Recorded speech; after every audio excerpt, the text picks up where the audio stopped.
seen you since Passover. Very well, very well. Well, Miranda. Can I come over to you? Well, I'm just having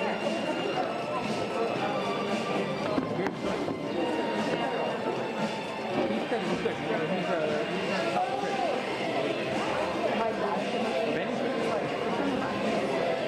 yeah, that's right. No, it's not that. It's no, it's not that. He's like, the friend seems like a nice guy. I just wanted to tell you what my dad. That's good. I like these.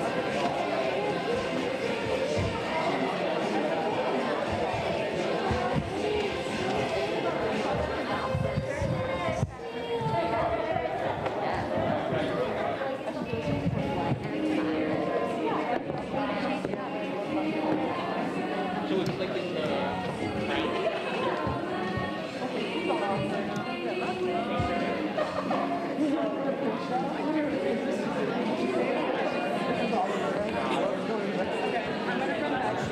I think I am. I'm going to go to the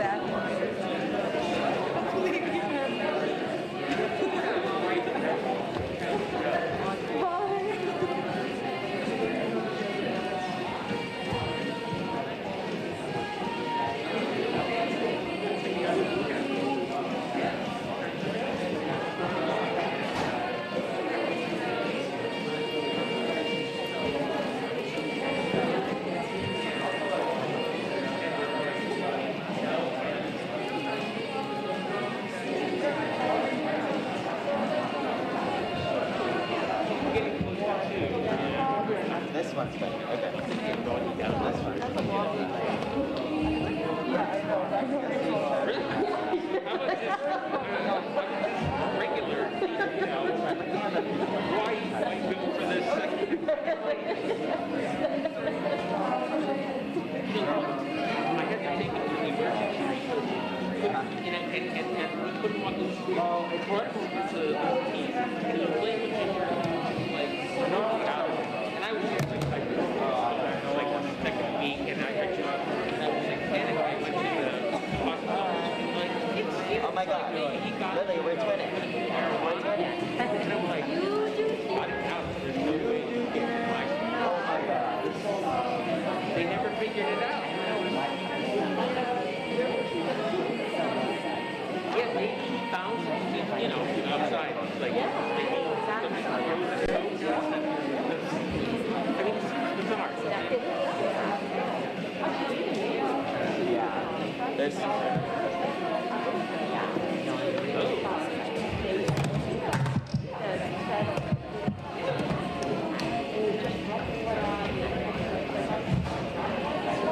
Exactly.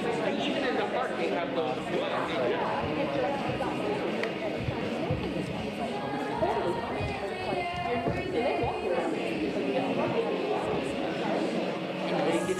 Wow. Or maybe another animal or a rat that got into it.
Okay, I'll put behind you.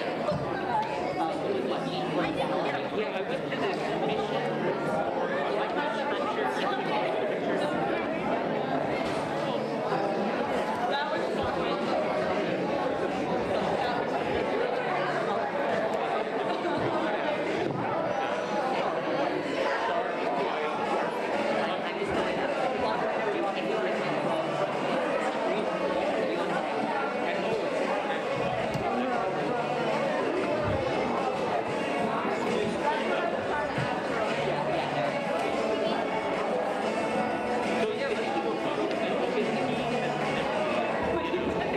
Everybody who can have a camera.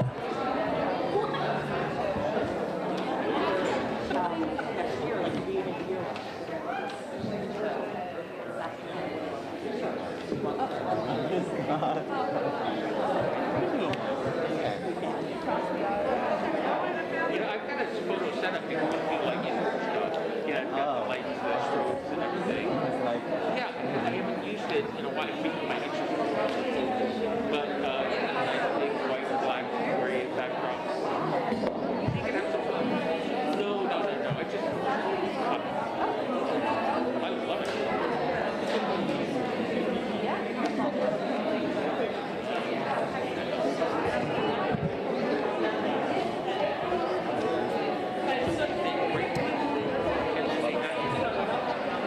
People write them and pack them so they just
I'm so No, I love it.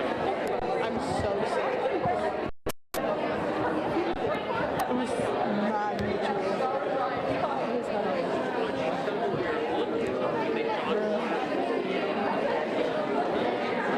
no, I want to hear Brown is saying that Would you say like the one way back at like they didn't get my sure?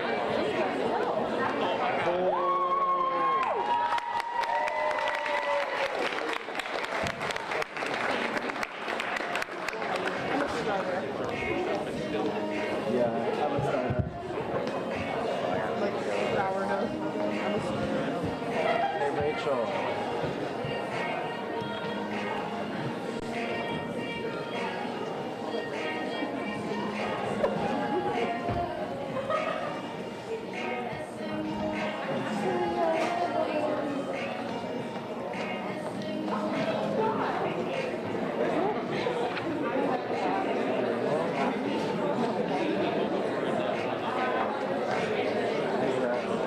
Rachel. Rach. Where's that tall girl? Where are your fancy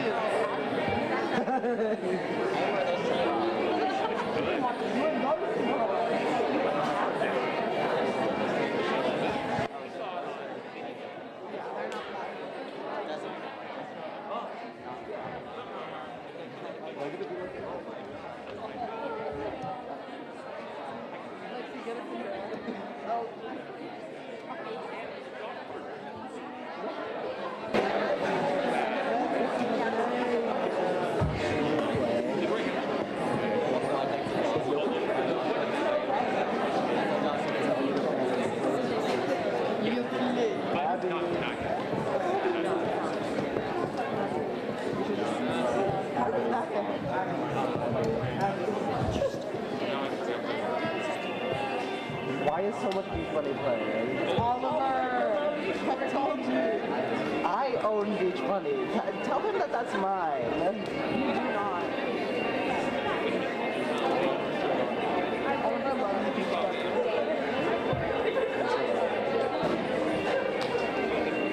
Oliver's chaotic.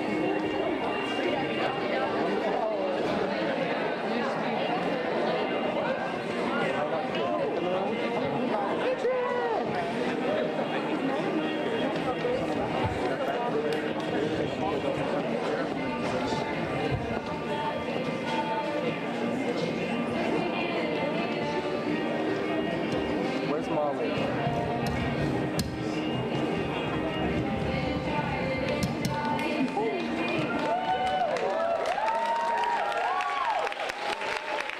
Good evening, welcome to Little Theater. My name is Adam Brown, Director of Theater at New York High School's Teaching and Working Theater. Thank you so much for joining us for the final production of this season. And there's no better way to end it than with the Playwrights Festival. I'm so proud of everybody, all the work that everybody both on and off stage has put in this year. And the Playwrights Festival is it's a culmination of what Theater Inc. is all about. A lot of the shows we do, people don't realize this, they come from the ideas, they come from our students, choreography project, cabaret troupe, nitrous oxide, and so on and so on. So they come forward with ideas, we say, let's give that a shot, and it becomes a part of our season every year. So I'm so proud of these students. So 15 years ago, Danny Kessler, a student, wrote a play. And he said, hey, Mr. Brown, I got this play, what should we do? Well, let's get some other students to write some plays, and let's have a little festival, and here we are. And it is truly, truly a student-centered and student-driven process that is just incredible. So I'm very proud of everybody who's worked on this, and it's just a great way to end the year. Now, what a lot of people don't know is that Theater Inc. is a self-sufficient program. Now, what does that mean? We don't get a budget. People think, oh my God, you do all this stuff, you must get a lot of money. We don't. The city does supply us with a small stipend budget where we can pay advisors and outside directors and that sort of thing. So how do we do our shows? Well, most of it is you. Ticket sales. Ticket sales help support the program. Fundraising, if you go through the program, we have lead sponsors that sponsor us all year. And our big program for the musical, we sell a lot of business ads. So that's how we run the program. So we feel really good about that. So we just wanted to let you know that we are self-sufficient, but it's mostly because of you. So thank you so much for supporting us. And without that support, Theater Inc. couldn't do the 11 or so shows, or rather experiences, that we have this year for students. And yes, these experiences are game changers. Thank you. Had to get it out, right? And I am so proud of the two people I'm about to introduce. They've done such an incredible job with this festival, and just to bring it back into the Little Theater and bring it back to life this year. So I'm proud to introduce Oliver Perlow and Ella Reed.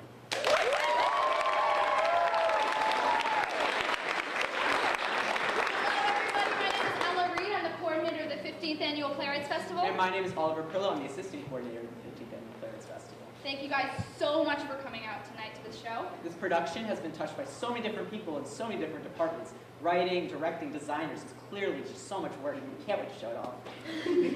We started this process in early September, and here we are. It's June, very many months that I do not care to count right now later. It's been a really long process. We've put a lot of effort in, so have so many people. We're so proud of the show, so really thank you guys for being here to see the finished product. So with that said, please make sure to silence all your pesky little devices, sit back, relax, and enjoy the show.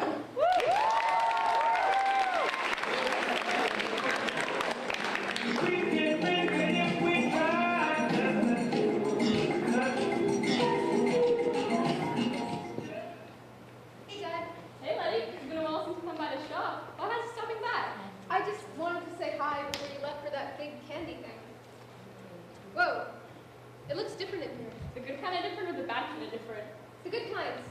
It looks nice. Oh, Mom got a ton of your mail this week.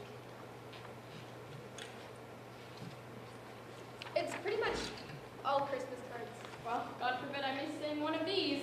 Time for the weekly trade-off. If you could give these to your mother, you're with her tonight, right? Yep, I got it.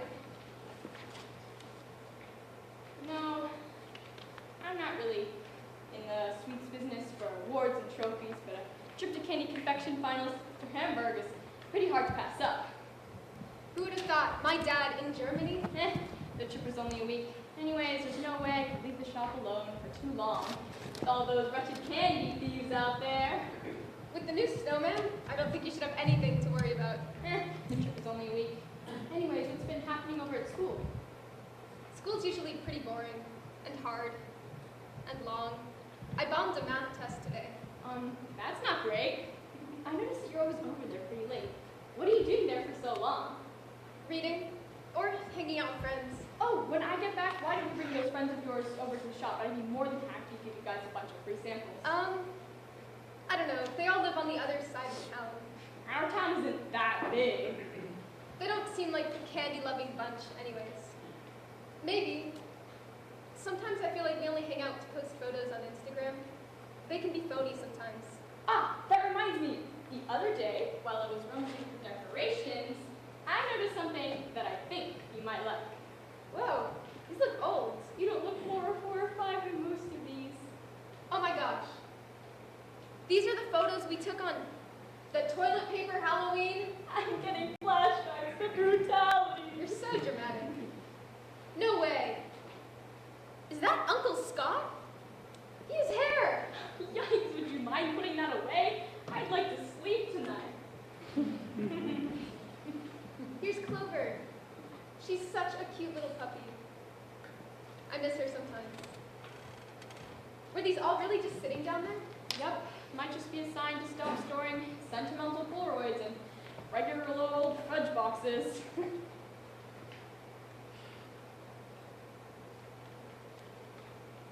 Whoa, Who's in that one?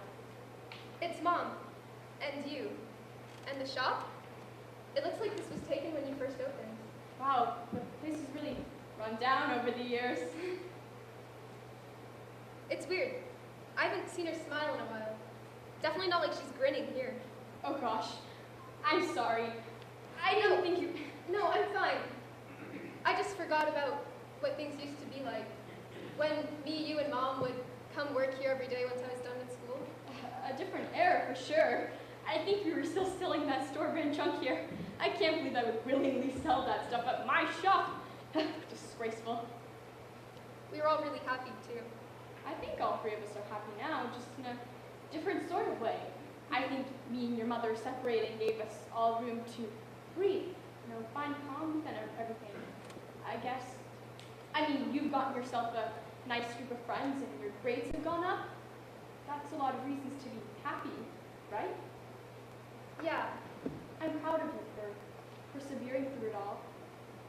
You're very strong. Thanks. Oh, something else I should show you. I was making some of this new cookie dough fudge, and I really shouldn't be breaking it out before the holiday customers arrive. Fudge? But... Huh. Huh? Nothing. No, what's on your mind?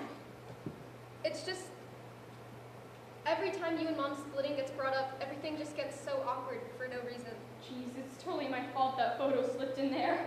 Why is that your fault? Well, the whole reason I wanted to show you that box was to help you get over some of it. Look at the happy stuff. My way of trying to make you feel better about it. Or a pathetic attempt at it anyways. I'm such a blockhead. I really want to feel better about this stuff. That's why I came here, actually. I just haven't seen you in a while. And now you're going to Germany. Germany, but I told you we'll be back in a week.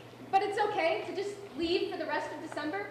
Right when I'm out of school and actually have the time to be here?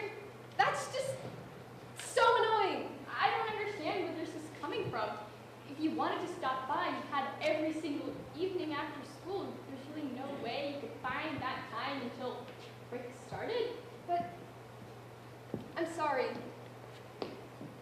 I just feel like we've never spent winter break together. Since forever ago. I suppose so. It's been a while since we've had Christmas Day at the shop. I feel like there's something else you want to talk about. Sometimes, I don't know. Ever since you and Mom split, it feels like you've been on this never-ending mental vacation away from everything. Like, we don't talk about anything anymore. It almost feels like you're lying to me. Lying? About what? Besides just always trying to change the conversation to fudge. The way that you smile at every single one of your customers, the librarians, the postmen, the kids that come in after school, and the way you smile for me, nobody is that happy. I don't want you to try and pretend to be happy for me. I can handle it. Sure, but I don't think being able to greet my customers without looking like Eeyore the donkey makes me a liar. I like working behind the counter. I really do. That's not something that I would... That's sad sometimes. Like, right before you close, sometimes you just look out the window. For a while. And I don't say anything, because what am I supposed to do? But what are you so sad about that you feel you need to hide from me? Colette, I'm not putting that kind of pressure on you to pay attention to that kind of junk. You don't need it. I know. You would know? Yep.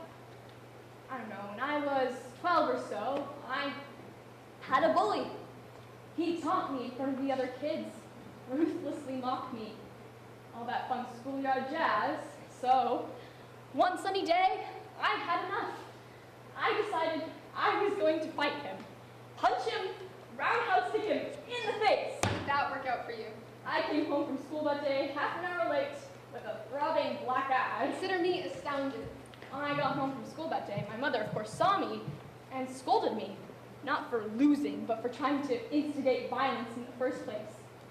As probably you could assume on your own, my mother was going through a lot at the time. She didn't have time to deal with her junk and my disciplinary infractions at the same time. She explained it to me that, in a lot of ways, I was kind of her foundation. She needed me to be okay on my own for her to be okay. The point is, it's not her job to be there for me. It was stressful not trying to support my mother like that.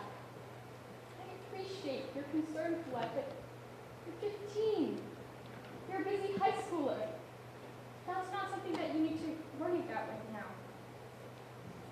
I'll be okay. You're just straight up not. And we both know you haven't been since you moved out. throwing away all those photos of things that make you sentimental into some chocolate box and tossing it underneath some table isn't gonna make me understand you. I mean, we're in the same family. Aren't we supposed to support each other? Not at your expense. You don't need to support me. I do support you.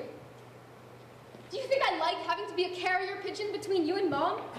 It's why I spend so much time around my friends. It's because I need somewhere to just be fine. I hate being in the middle of everything all the time. I want to be somewhere stable for once. You really don't think you're stable here? No, I don't. I always feel like everything I do just needs to amount to making both of you feel like you're making me feel better. You do so much for me. What? Well, just by you coming by the shop, it's always enough. This situation sucks, and this emotional pile of marshmallow fluff, it's heavy. And you don't need to pretend like you're this insane Olympian who can always do it. The way that you can just be so honest with the people around you. It's amazing. Thanks. I look up to you in a lot of ways, and you're an admirable and a smart kid. I just haven't realized how much I've been putting on to you. And sure, this job can be a lot for me, and figuring out the junk with your mother, too. But I'll always have the time, the love, and the effort to support you, just how you support me. Sheesh, we got a little hallmark there, didn't we? I guess so. Do you mind if I share something that's been on my mind lately? Go crazy. I hate candy. What? I mean, I like making it. I like the melting and the mixing, the baking, the arranging, but it just tastes annoying. It's not rancid or anything, but it definitely can be improved upon. My candy? Not your candy, just candy in general. I gotta be honest, I'm gonna need some time to stomach that one. Other people like it though. Everyone always loves the extra batches of fudge that I bring in. I suppose so. My glucose levels can just get dangerously high from just sitting here. Really? I dropped out of med school, so I have no clue. But yeah, candy gets old. You have no idea. You don't spend 8 hours here, 7 days a week. This stuff can get nauseating. True. I'm really not sure how Mom survived sitting here. Oh, I'm sure she hated it here. When you were talking about Germany, you didn't want me to go, right? What? No, you got into the finals of that really important thing, right? Like I said, I don't need to fly to Europe for a blue ribbon. But isn't this the first time you've been nominated for something like this? I suppose so, and I do like seeing people enjoy my confections. Then obviously go. You just have to promise to FaceTime me when you land. Haste time? Oh my god. You know what? Why don't you come with me? Wait, actually? Yeah, you're on school vacation, right? I mean, yeah, but wasn't I not invited? Well, you used to work here sometimes, and no hard work goes unrewarded. You'd have to ask Mom. I'll see what I can do. There's really no way I can throw all my issues on you. I know. But that doesn't mean you don't get to help me through the garbly stuff. I do love you, Letty. I love you too. Tonight, you're at Mom's? Yeah, why? I'll have to ask her about these photos. Do you think you'd want any of these? Maybe. Didn't she give all her photo albums to you when you moved out? Yeah, I've reminisced enough with these dusty photos. She can use some of these. Even the Halloween photos? You're really willing to just let go of these? We've got 10 other years' worth of photos tucked away elsewhere. If you insist.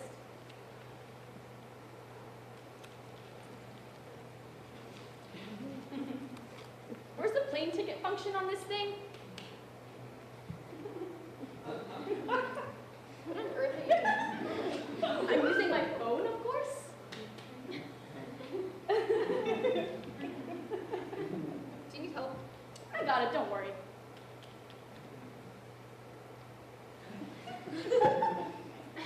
Dad?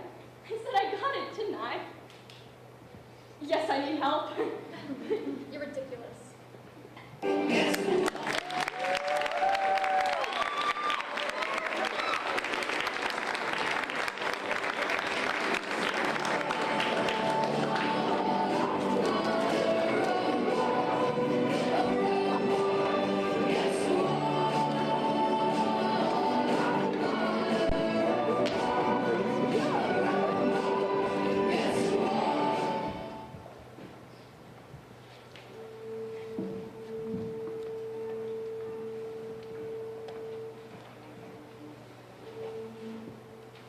That concludes callback auditions for the role of Basilio.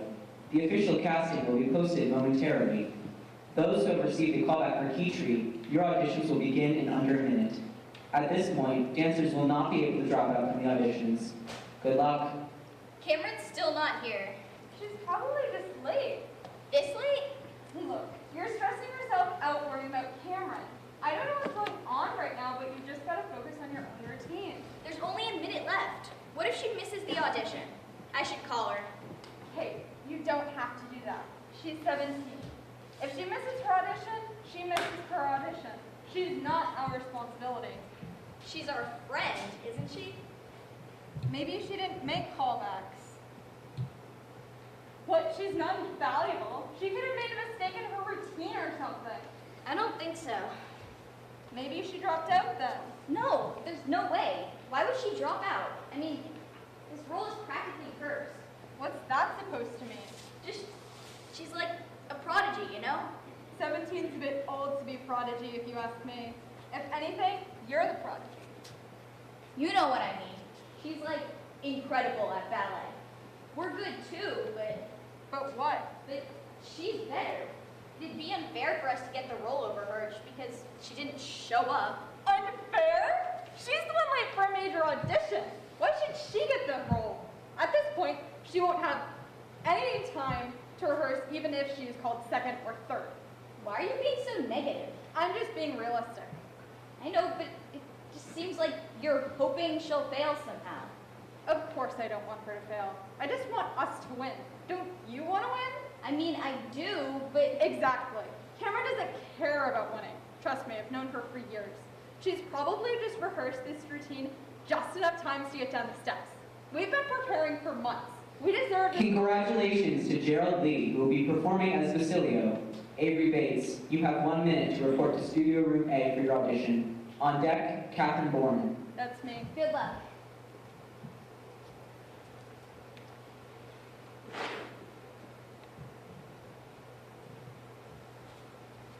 Cameron! Hey, Kate, where's Avery? She just went in. Don't worry, they haven't called you yet. She made it on time? Yeah, I think she was like an hour early, actually. Good. Must have been a misunderstanding on my side then.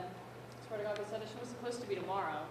Oh, well, you're here now. Auditions just started? Yeah, at 3. Perfect. Are you gonna stretch or prepare? I warmed up a bit on the way here. Oh, are you sure? We could run the routine together. They'll probably be good to do it once before the audition. Sure, I guess. I'm down. What's that for? The audition? Did you not bring one? No, fans are for the Act 3 variation. Yeah, that's what we're doing. No, we're doing the Act 1 variation. Relax, I can lend you my fan if you need it. No, I'm sure that it's Act 1. I don't know who told you it was Act 3, but they're wrong. Avery told me it was Act 3. What? But she knows it's Act 1. Like, she told me it was Act 1. Maybe there were 2 variations to choose from? I don't think so. Look, I don't know what's going on either, but if Avery told me that the Act 3 variation was the audition routine, then I trust her. You sure you didn't misunderstand her or something? I don't think so. She texted to me. Yeah, see? The audition's on Sunday, June 5th. You should prepare the Act 3 variation. Auditions are on the first Saturday in June. We're doing the Act 1 variation. That's from Avery? Yeah, Maybe it's to date to routine? I think so. Kate Bourne, please report to Studio Room A for your audition at 3:05. Okay, 5 minutes. I can try to teach you the routine. Okay, it's fine. It's just one audition. Avery, how'd your audition go? When did you get here? A few minutes ago? Sorry I couldn't be here before your audition. I thought the auditions were tomorrow. Well, you're here now. Sorry you didn't do too well. It really sucks to bomb an audition. Do you? Do you know that? Have you ever bombed an audition in your life, Cameron? Of course I have. Really? Because it seems like you get every single role. Getting a role doesn't mean I did perfect during auditions. It means you didn't bomb an audition. At least not in any way that matters. It's not a competition. It is. It literally is. Did you tell Cameron that the audition was the Act 3 variation? What? Cam said you told her we were doing the Act 3 variation. What? Cameron thought. One. You said it was Act 3, Ace. You must have misheard me. It was a text. Oh, my bad. You're bad. She doesn't know the routine. I mean, that basically disqualifies you, right? It's fine. Avery just made a mistake, that's all. Was it a mistake? What the hell are you trying to insinuate? It's just strange. You thought the auditions were tomorrow, and you had the wrong routine. And you told her both. Are you seriously accusing me of sabotaging Kim's audition? Look, it's just like Kim said. I made a mistake. I must have typed in the wrong number, or maybe I thought it was accurate at the time. I don't know, something. That text was from like a month ago. What about the audition time? You've been telling me the audition was tomorrow for weeks now. I mean, you clearly know the real time because you're here, so... Not you too. Do you seriously think I would do something like that? It just seems like you really want this role. Of course I want this role. Don't you? Should I use you sabotage? I don't think I deserve the role over Cameron because she doesn't even care about the audition. You said that? What do you care anyway? It's true, isn't it? You couldn't even be bothered to look up the audition date or the audition routine. Why should you get the role over someone who actually tried? Did you really sabotage my audition? Just to get a role? Just? You really have no idea how much these roles mean to the rest of us, do you? No, I don't. It's just one role. Why would you? Easy for you to say. You get every single role, Cameron. Every audition, you get to go home with something, and it doesn't even matter. No one cares if you don't get one role. Not you, not your parents, no one. You could go home with nothing, and everything would be fine. I couldn't, and yes, you get some roles. If you wanted a role, you could have just talked to me. I would have helped you practice. Don't you dare say that. Oh, if you just practice. If you just worked hard. What do you think I've been doing? What do you want from me then? Do you want me to just give up the audition, give up the roles, give it to you? No, What then? I don't want anything from you. I wanted one role. One role, Cameron. So you cheated. Don't judge me. Don't you dare judge me. Just because you never had to make the hard decisions in life because you were given every opportunity. What's not? I'm the one that doesn't work hard. You've never been the one to work hard. Catherine Bourne, please report to Studio Room A for your audition. You know what? Who cares? Good luck, Kate. What are you doing? I'm going home. Apparently, I can't audition anyway. Where are you going? Not auditioning. Kate, you're auditioning. You worked so hard for this. You deserve this part. I don't want the part just because you cheated. Cameron deserved this part. Cameron doesn't want this part. You do. Not anymore. Kate, come on. I guess this means you won. Congrats.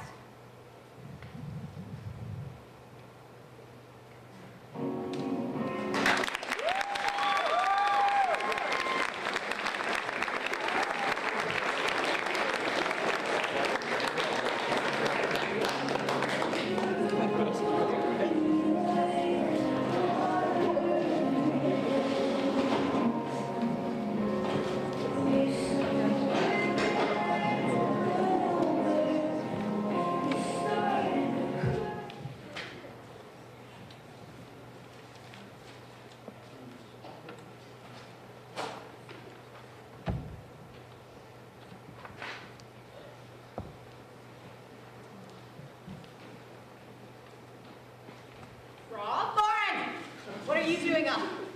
I was getting tea because I have poor sleep habits and low self-regard. What's this? Your third startup this month? It was the 4th, and I quit on Friday. Then what's all this? I haven't seen you this messy since you were working on your thesis. Hey, it's still better than when you moved in. I joined the committee for long-term nuclear waste warnings. Come again? You have to come see this! I don't know. We're not supposed to be this far from home. We passed the last tree ages ago. We know where the fruit is. The trees aren't gonna go anywhere. Come on, what are you scared of? I've assigned myself to a committee whose job it is to warn people in the future about nuclear waste. Assigned yourself? An old guy croaked, and nobody else wanted his job. Okay, and the 2 a.m. kitchen table is because... They kicked me out of the mausoleum again. You're funny.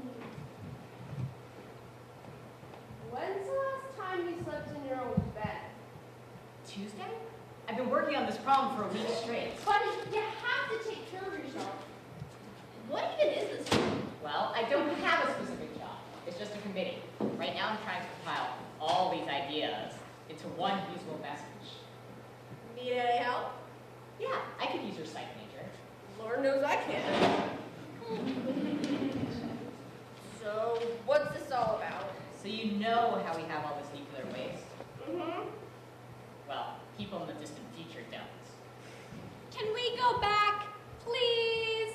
It's getting late, and we'll get lost if you keep running all over the place. No, come on, you always do this.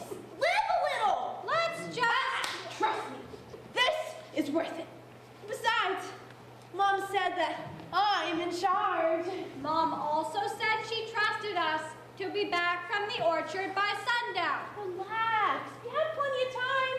Are you sure? It'll be fine, I promise.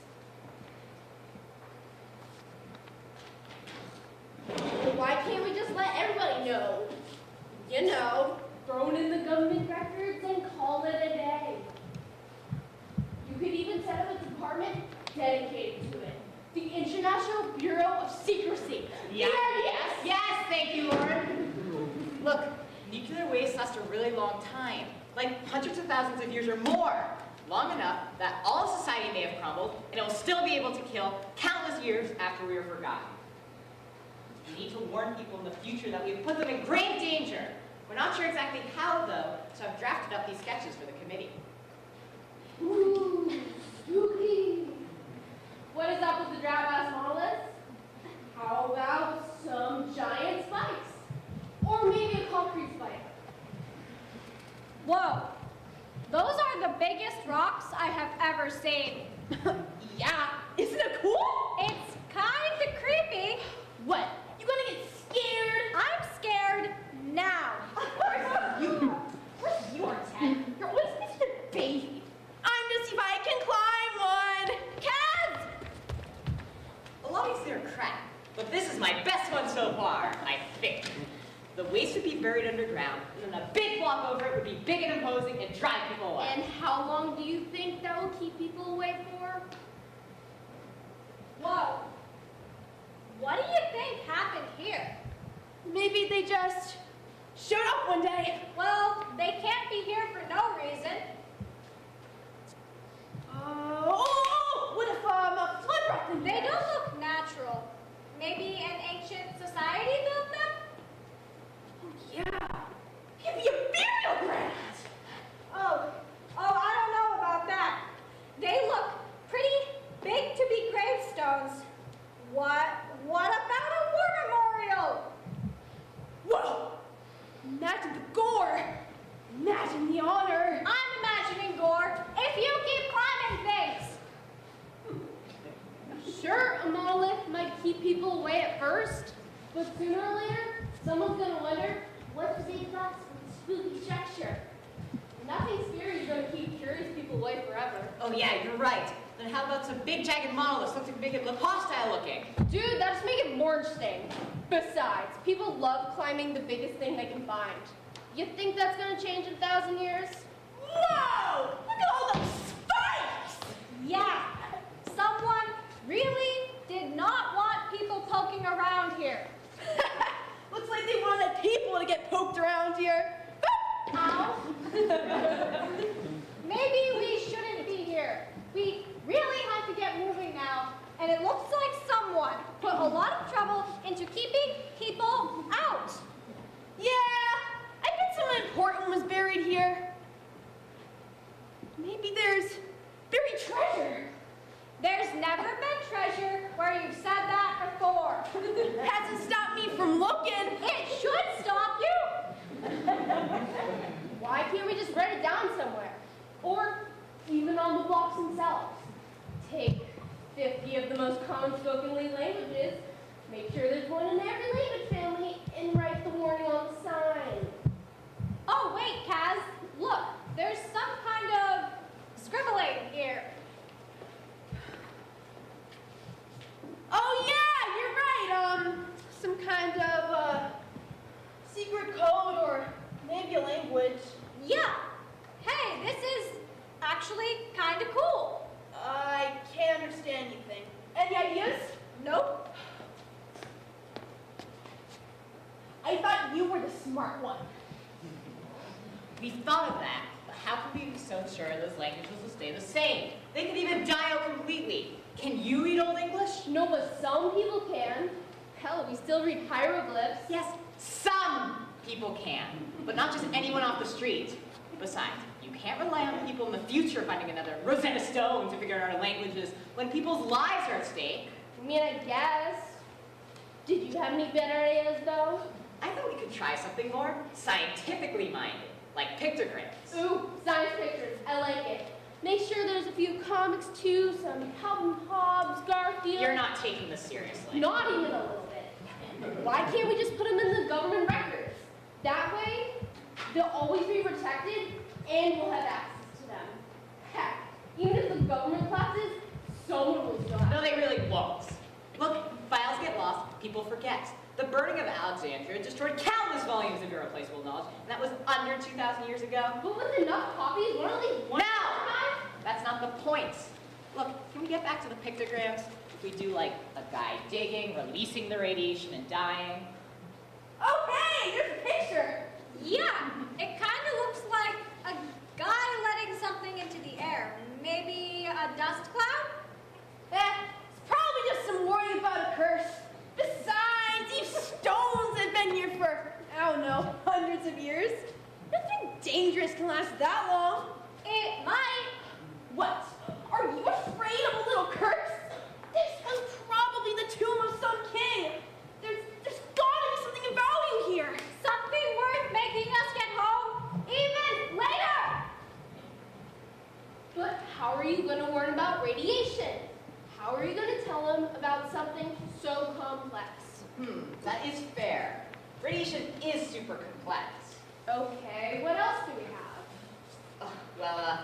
There's this one crackpot geneticist on the committee who said that we can make animals that glow when near radiation. Oh, is this Greg from work? Yep, he's the last founding member left, and he reeks of the 50s. I keep trying to organize a vote to throw him into the waste.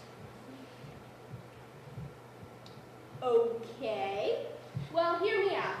Could we, like, make some folklore or traditions around the cat thing?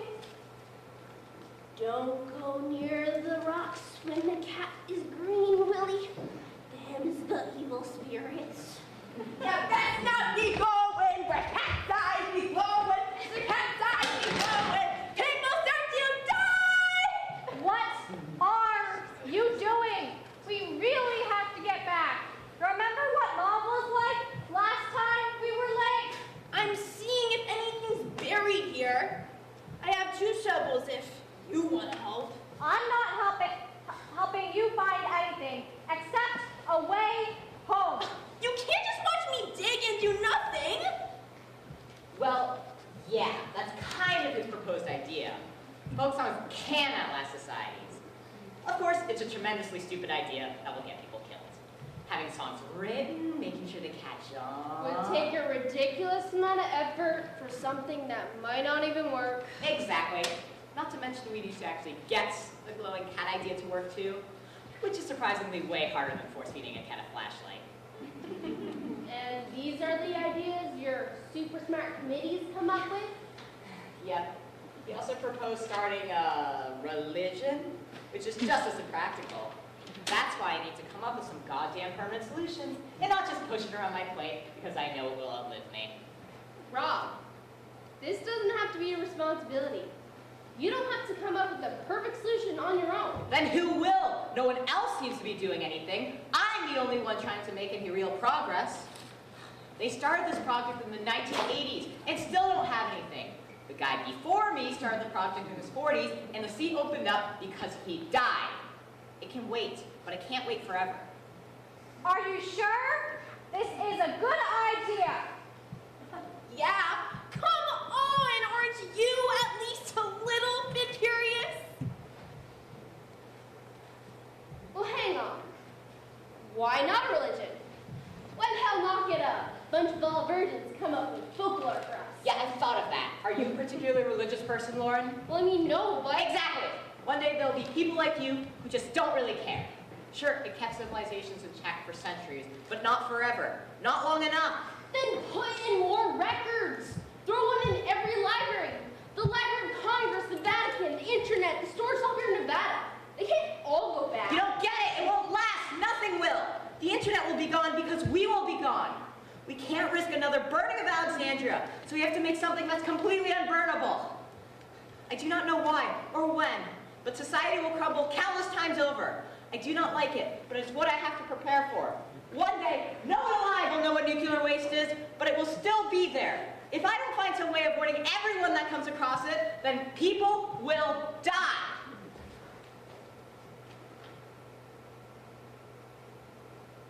A 100,000 years, you said? Be more, could be less. Low estimate, 24,000. High end, a few billion.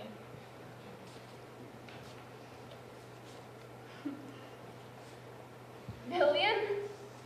Yeah.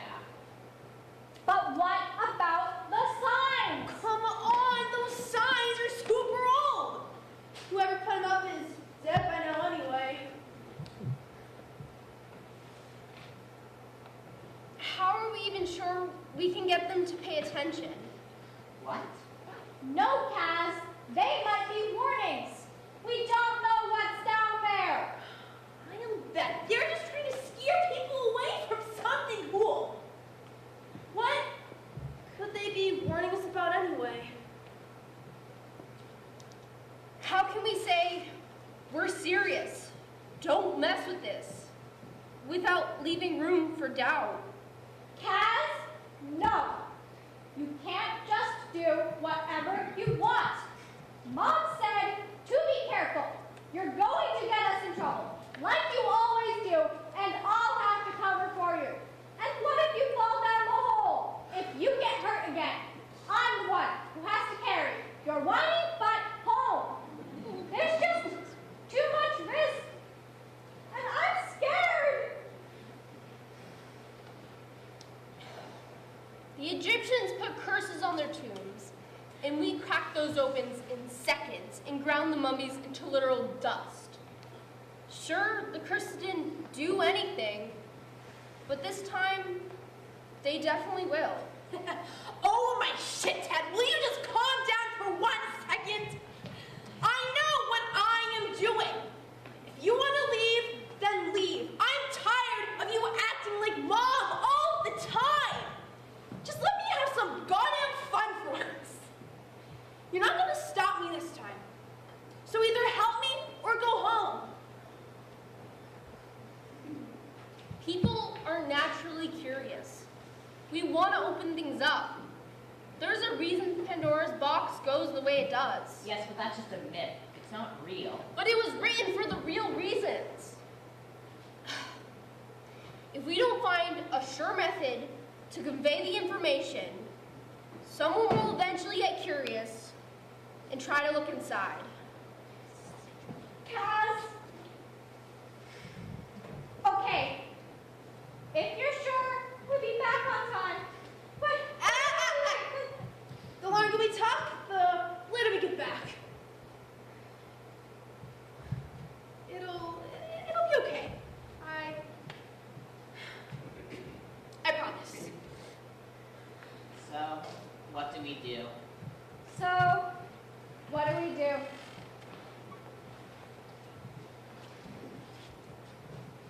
We dig. From the top, what do we have? We had a lot of good ideas, but I'm not sure it's enough. Well, lay them on me anyways. This place is a message. Pay attention to it. Sending this message was important to us. This place is not a place of honor. No highly esteemed deed is commemorated here. Nothing valued is here. What is here is dangerous and repulsive to us. This message is a warning about danger. The danger is unleashed only if you substantially disturb this place physically. This place is best left shunned and uninhabited. The danger is present in your time as it was in ours. The form of danger is an emanation of energy. The danger is to the body, and it can kill.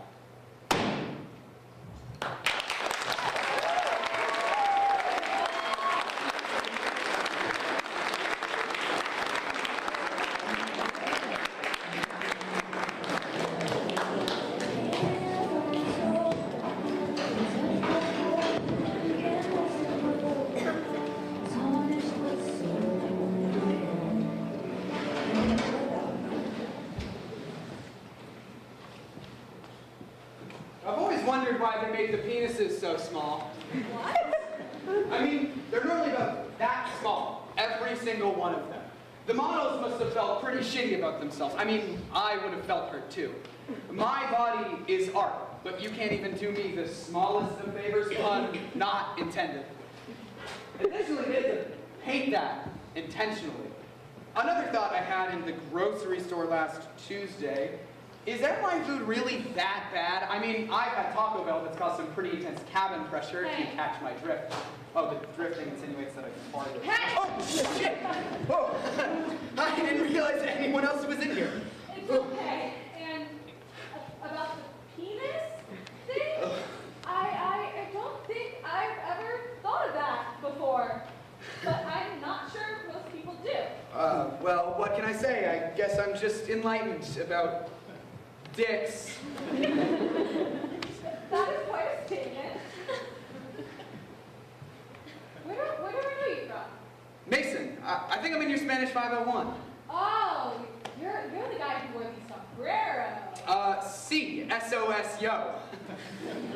I don't think I've ever heard you speak Spanish before. Well, the class is mostly lectures, but trust me, I can flex my Spanish muscles cuando yo quiero. Uh-huh. Oh, that's my seat, actually. Benches, public property. Dicks and art.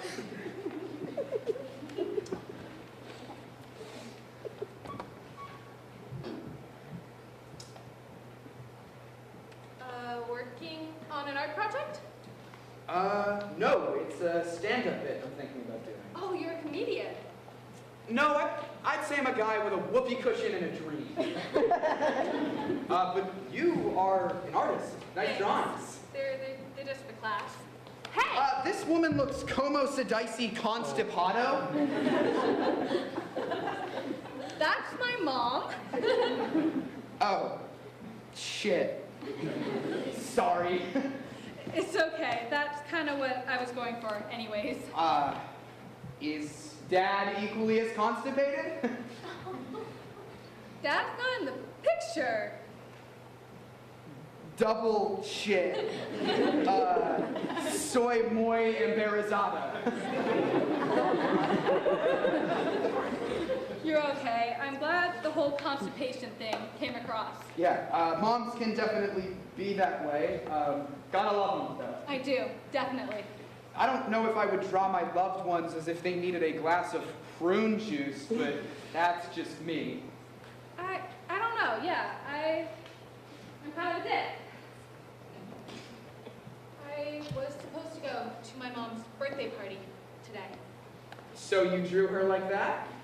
No, I decided not to go. Figured I wasn't missing much. I don't know. My mom's birthday parties get pretty crazy. Well, optometrists aren't really known for their party animal personalities.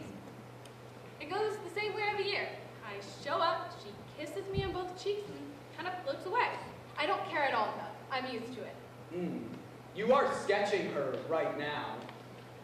I'm taking my anger out on the page. I'm sure you understand. Oh, for sure. Actually, that's kind of why I'm here. I bombed my set last night. That was rough. Wanted to clear my mind and practice my bits on a guy whose face is made of vegetables. Tough crowd? Well, yeah, I went first, which is always rough because the audience isn't warmed up to the whole comedy thing. I did this bit about how my family dog, Tito, died. Now, ironically, he passed away after knocking over a bottle of Tito's and drinking it in its entirety. Oh my God! And I can see why that one didn't get many laughs now. But the week before, I did a bit about how in 10th grade, I peed my pants on the bus. And that one got laughs. That sounds interesting. It was the best set I've ever done. Where was it? I'm sure I would have heard of it. It was at my mom's birthday party. Damn. If it makes you feel any better, she got totally sloshed and sang through a majority of Fergie's discography. No, you're okay. Actually, if you want, have this gig at a little bar later. Oh, sure, thanks. Maybe you can ring your mom? Nothing bridges divides like comedy. She left me on red, so no. But I probably shouldn't have texted her an hour before her birthday brunch I wasn't showing. Has it always been like that between the two of you? The tension? No, not at all. I remember when I was younger, we used to go to this art exhibit around town. She was super into art in her college youth, and we would just sit there for hours drawing the things we thought were pretty or interesting, and it didn't have to be a painting, just anything we liked. So that's where it comes from. Where what? Well, when you talk about the art stuff, there's this sparkle in your eyes. I don't know, that's likely from her. Passion isn't genetic. No, I know, I just thought it made sense, connecting the dots. Well, some dots don't need to be connected.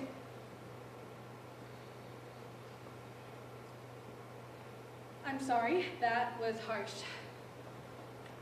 She actually wanted me to give it up. Art. You're kidding. Nope. After my junior showcase, she said she needed to talk. I went downstairs and we had this whole conversation about priorities or whatever.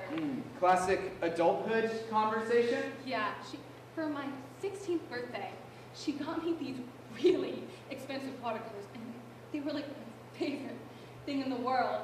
And I thought that was the okay, you know, like when your parents give you a sip of alcohol at dinner. Anyways, she threw them out after the argument, the watercolors. Holy Moses. I searched the trash can for hours and I couldn't find them. I didn't talk to her for a couple days after that. I felt wrong about it. She gave up art and turned out fine, but I couldn't see myself doing it. It's my passion. And I'm getting my degree in art now. And she was a little mad, but I don't care. It's what I'm supposed to do. God, I'm sorry, Macy. I think you're a great artist, if that means anything. Thanks. It's in the past. I needed to take the final steps myself, I guess. Follow the path I'm supposed to take. It's good that you know what that is, that path. I feel like I'm throwing out breadcrumbs and immediately scooping and eating them off the floor.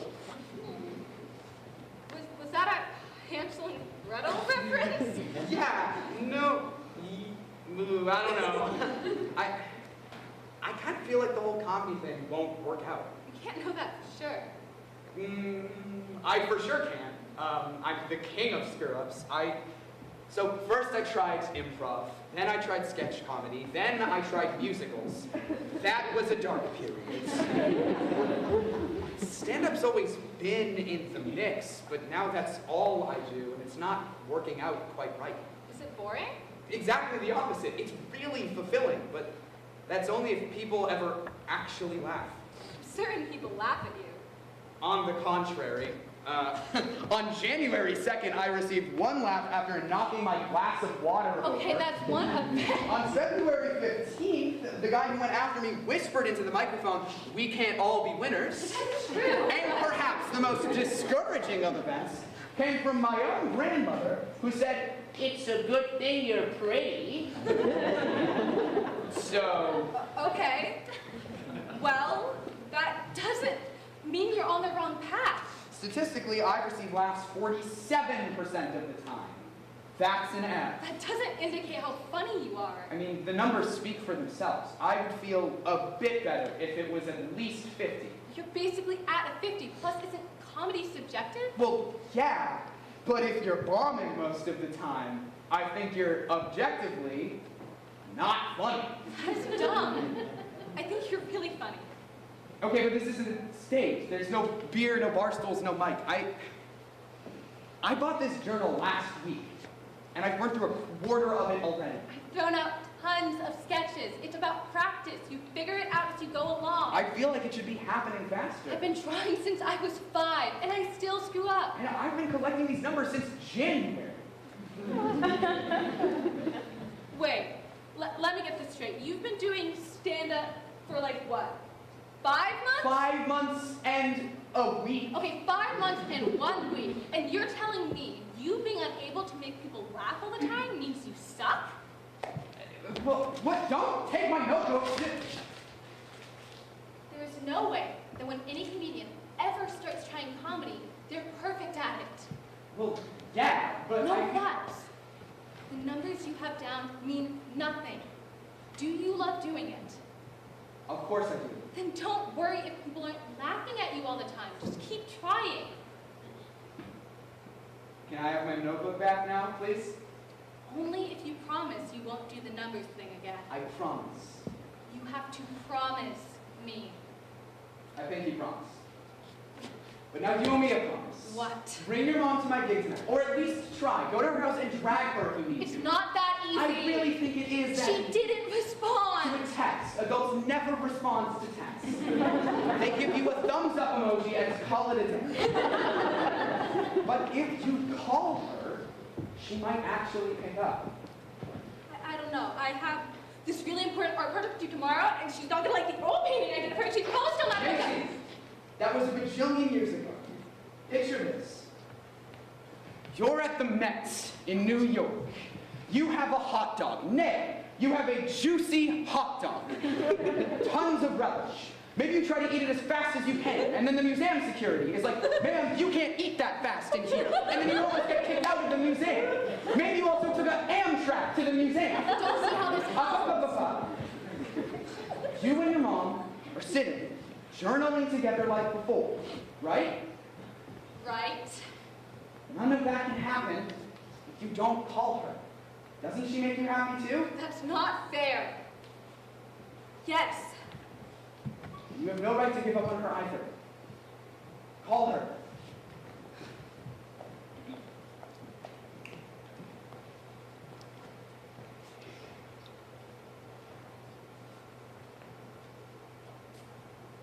Mom? I'm good. Yes, I have been looking into those business courses. I don't know. I'm not super in.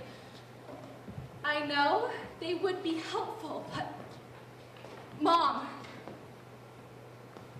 I am really sorry about today. Ask her. Mom, would you like to go to a comedy thing with me tonight? My friend's doing stand-up. No, yeah, he's a riot.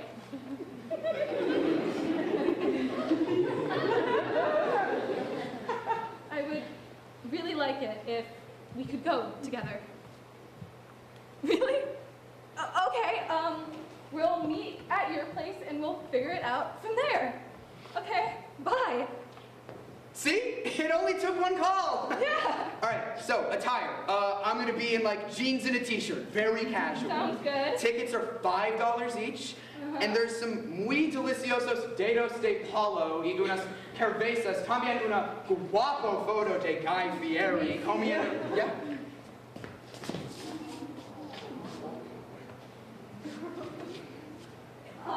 You were right about the penis thing. I'm very observant. Thank you for today. Thank you. Oh, you smell really good, like cinnamon sticks on an open. Oh, that's so creepy. That's like a weird, like 40-year-old guy thing. Cause I'm in my early 20s. Well, but it's not the age. It's the thing that I. Yeah. I'm gonna go home, to get ready for your gig. Yeah. Forget about the scent comment, please. I don't think I want to. Okay. See ya. Oh, don't forget your headphones. Oh. And about the cinnamon stick thing, I think I'm the only person you can say that to, so don't do that again. Wasn't planning on it.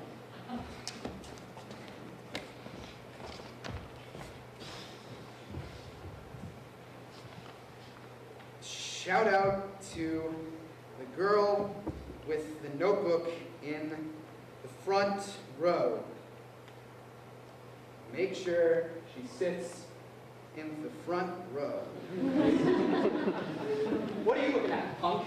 You're a painting. You can't even do stand-up. You're two-dimensional. Ooh, party lights. Wait, that's an alarm! No, wait!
I'm in love with Mayweather. It was your first one. The ending was brilliant too. It was so good. Yeah. Woo, party life. No.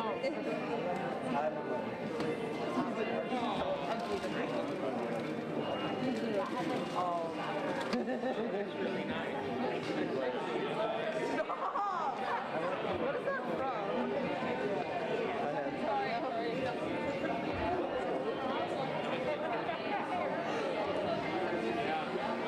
I might go back to 175 and chill with Zoe.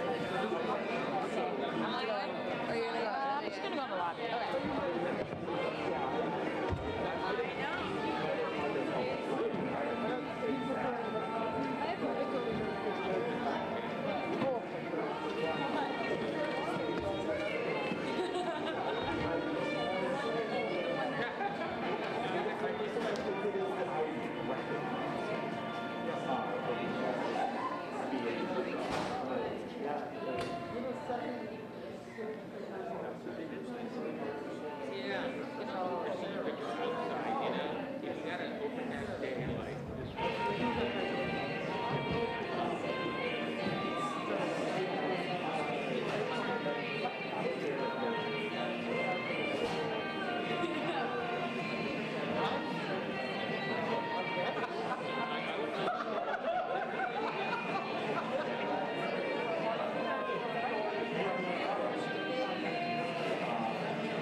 Oh, this is too many.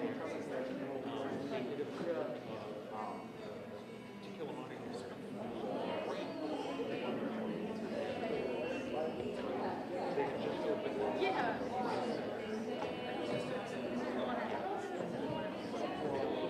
It's Claudia. Yeah. Oh, one of my sisters.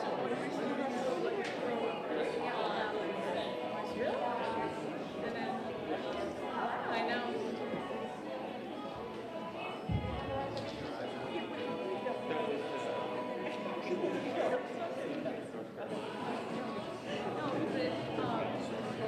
One of my students last year ballet. Like one of my students.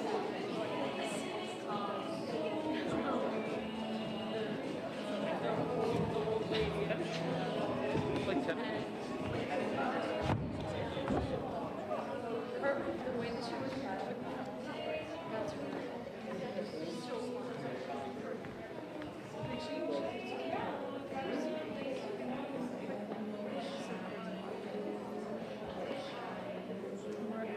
Did you watch it online the other 2 nights, or is this your first time seeing it? My first time seeing it. Yeah? Cool, huh? I wanted it before the entire thing started. You didn't miss anything. She wasn't for another 30 minutes. Pretty good. We used to do this all the time until middle school. She stopped for a while. But she loves it. It showed. She's a really good actor. So good. She's so good at like just creating characters in her head. Yeah. Well, she was very excited you were going to be able to make it this year. Happy actor. Yeah. Are you going to come over after? Yeah, if you guys will have it. Oh, yeah, sure. We'll have you anytime. Her room needs straightened out. It's actually bad because I feel like I went super overboard with I saw you come in and I thought you were awesome. Yeah. I thought, oh my God, you were awesome. Yeah, my mom said, I asked my mom, like, can you help me do flowers? And she's like, give me 15 minutes. And then she comes with me, do this. She's like, what's your favorite color? I'm like, green. She's like, there. It's perfect. That's absolutely perfect. I know. And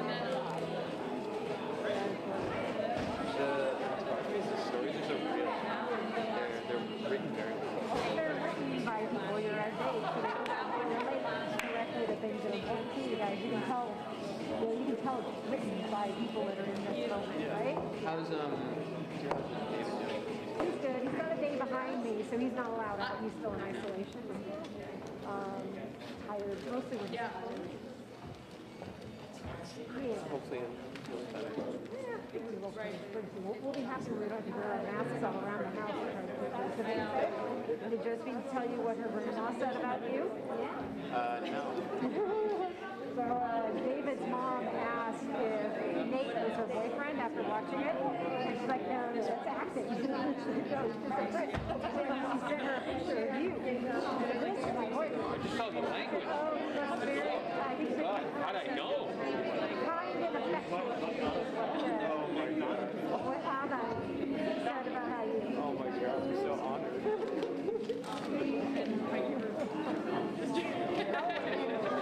Thumbs up from everyone here, from her family.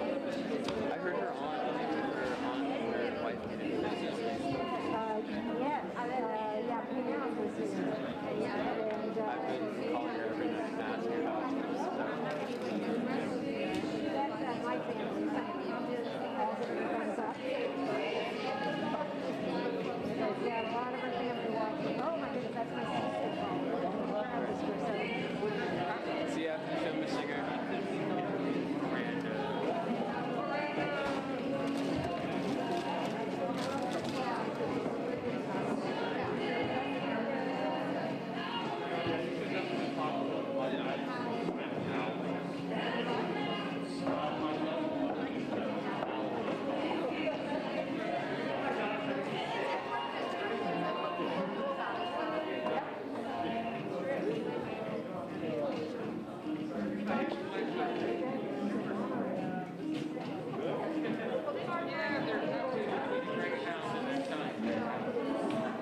this year is like the only year I've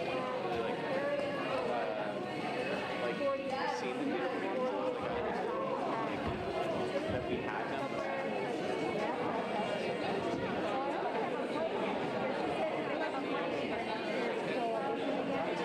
I hope they do. That'd be fun. She doesn't want to do the musical. She doesn't. Not like the singer.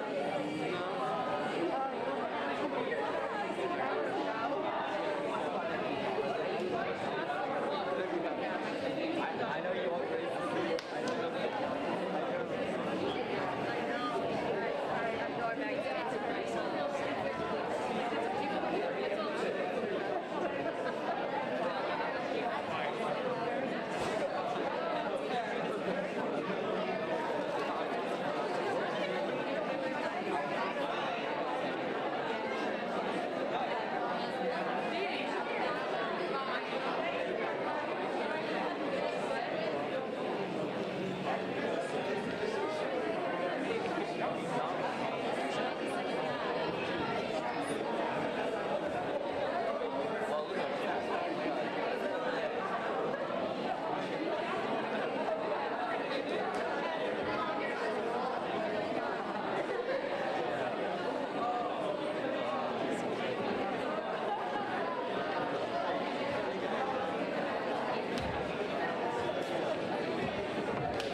help you?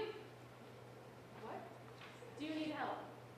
Sorry. Oh, no. I just came out here for some air. I'm in the middle of an interview, actually, if you can believe it. No, I can't. You don't look a day over 16. Oh, well, it's for an internship, technically. It's at one of the millions of biotech companies here. Biotech? What's that? It's short for biotechnology, and it's the study of how living organisms can help make technology. Wow, pretty broad, huh? Oh, yeah, I guess it is. Sorry.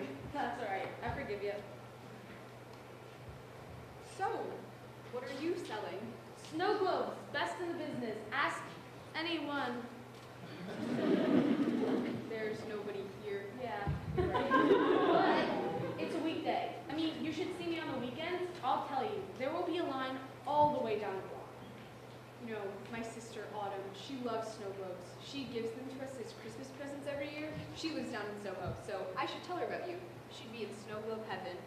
That's very kind of you. I'd be honored if she were to make the long trek up here just to visit my humble cart. Oh, yeah. It's a long way, I guess. She was supposed to meet me here today, but she got caught up in a bunch of work stuff. She's a fashion designer. Oh, you don't say. Well, she works for an atelier. I'm not sure how much fashion designing she actually does. From what I've heard, her boss is a real piece of work. Well, getting what you want is definitely not always easy. I mean, you would know, right, going after this internship and everything? Oh, yeah. It's all I've thought about for like 3 months. And I just can't believe that I'm out here right now. Well, I don't know. Well, if my sister were here, she would have never let me run out of there the way that I just did, and What do you think you do for the internship anyway? The normal, boring internship stuff, I'm sure. Coffee runs, lunch runs, note-taking, things like that. It would be a lot, but it would definitely secure me a position here someday. Well, it will be worth it, especially since this is somewhere you want to be. Yeah. Well, this is where I want to be. I'm not trying to impose or anything, but didn't you just run out of the interview? Yeah, I guess I did, but this is where you want to be. Well, I don't know. I've just been into science and math, you know, that sort of thing. This just felt like the next step in the order for me. Get good grades, get a useful internship, get into college that your internship helped you get into, get a high-paying job. You sound just like my daughter when she was your age. Never stop talking about the next step and staying on track with her plan. All she wanted to do was become a journalist. I'll tell you, hers were some of the best high school newspaper stories I had ever heard. So what was her problem? I mean, she does kind of sound like me. Yeah, well, she was always so focused and into it that I got concerned about her at some points. Huh? I mean, she was just a kid. A kid who was obsessed about her future and getting it to be just right. Well, why do you think that she was like that? Wow, you sure asked a lot of questions, huh? Oh, sorry. That's all right. I don't know. I can't tell you how many times I told her to take a breath and slow down. But every time she would get angry with me and tell me that I was being unreasonable. I always thought I hurt her, so I honestly tried not to bring it up. Well, I'm sure that she wasn't really mad. I'm sure that she just knew what she wanted and she didn't want to lose sight of it. That's what I thought too. But I guess selfishly, I just didn't want her to grow so fast. Well, have you guys talked about it since? I'm assuming that she's probably all grown up now. Jeez, I don't look that old, do I? No, it's not what I meant. I'm just kidding. Yes, Kate's all grown up now. No, we haven't really talked in a while. Oh, I wasn't expecting you to say that. You weren't? Well, no, I guess I just assumed that you guys talked it all out. I mean, it's obviously important to you. Well, I can't say I've never thought about it. What's stopping you? I guess I'm scared of what she'll say. Or maybe I just don't know what to say. Either way, it just never really seemed like a good idea. Well, does your daughter live nearby? Funny you mention it. She actually works in this monstrosity of a building. Embarrassingly, that's why I bring my car here. Well, I guess it is kind of a nice place to sell your snow globes. Yeah. Well, when was the last time that you guys talked? 3 years ago, she got a job at a magazine. It was her dream job, or at least that's what she called it. Well, you know, when you talked to her, what did she say? Was she mad or? You know what, Lizzie? You do ask too many questions. Have a good rest of your interview. What? I mean, Okay, I probably shouldn't have been butting in like that, but I think that your daughter really needs you. I mean, she needed you then, and she needs you now, even if you can't see that. What makes you so sure? Well, because like you said, she's just like me, and I just ran out of that interview because it got to be too much. Yeah, and you needed someone. I get it. No, that's not what I meant. What I was saying is that you...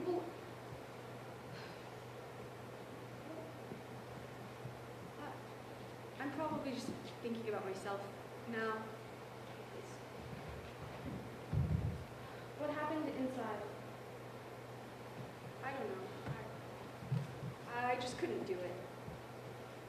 I was sitting in the waiting room, and all I could hear was the clacking of the receptionist's keys on her keyboard.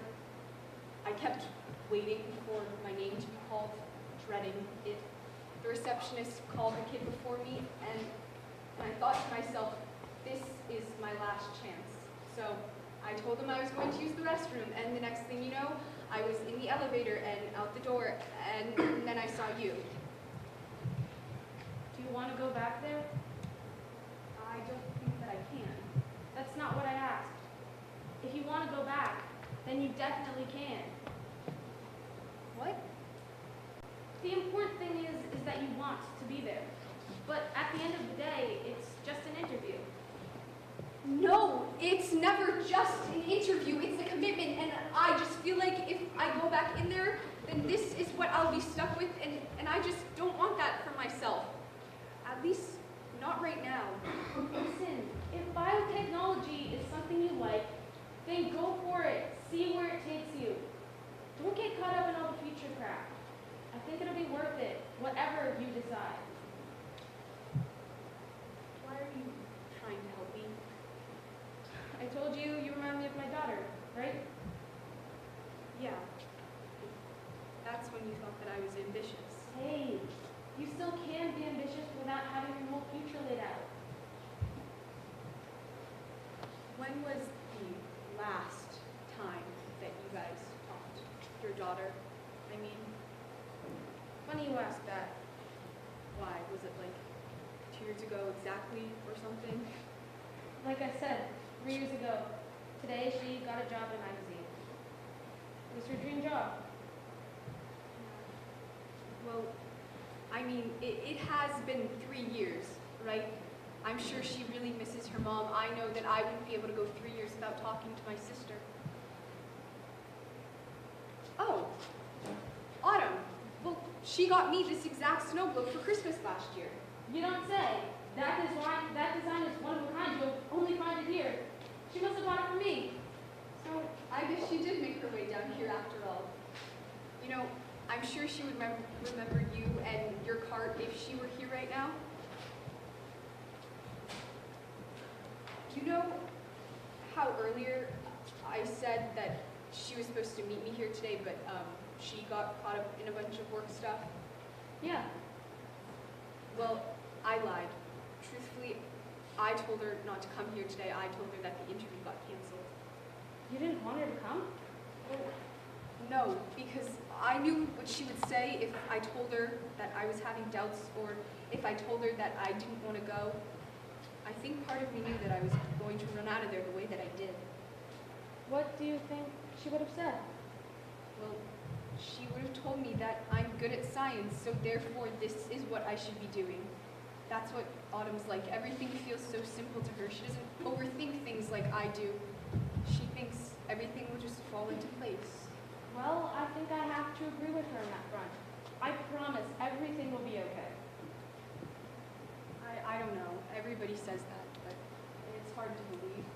I know it is, but it's just not worth worrying about. You're going to feel better if you just let things happen. Trust that things will work out. Yeah. You know what? I think I'm still going to do the interview. Yes, good for you. And I just won't think of it as the end or some huge commitment. Exactly, just a step, just a choice. And I think you should go talk to your daughter. I already told you I don't think that's a good idea. She doesn't want to see me. You don't know that. You'll never know unless you try. I don't know. What do you think you would got your chance. Just that I really should have gotten her to slow down. I didn't want her to feel like she was going too fast or spiraling, like you said. You've shown me that. I should have gotten her to slow down. I really should have. Maybe she feels the same way that you do, and maybe she's too scared to reach out too. Well, I can't just leave my card here. I think it's supposed to snow later. I think that the snow globes will be okay. From what I've heard, you really want to go talk to her, and the timing will never be perfect, so you just have to go for it. You really do remind me of Kate. Why is Leon Judy News? Is it 1:24? Shoot, I gotta go. They're gonna call my name any minute now, and Good luck, Lizzie! and good luck to you, Sheila! Sheila. Good luck with your daughter. Walking through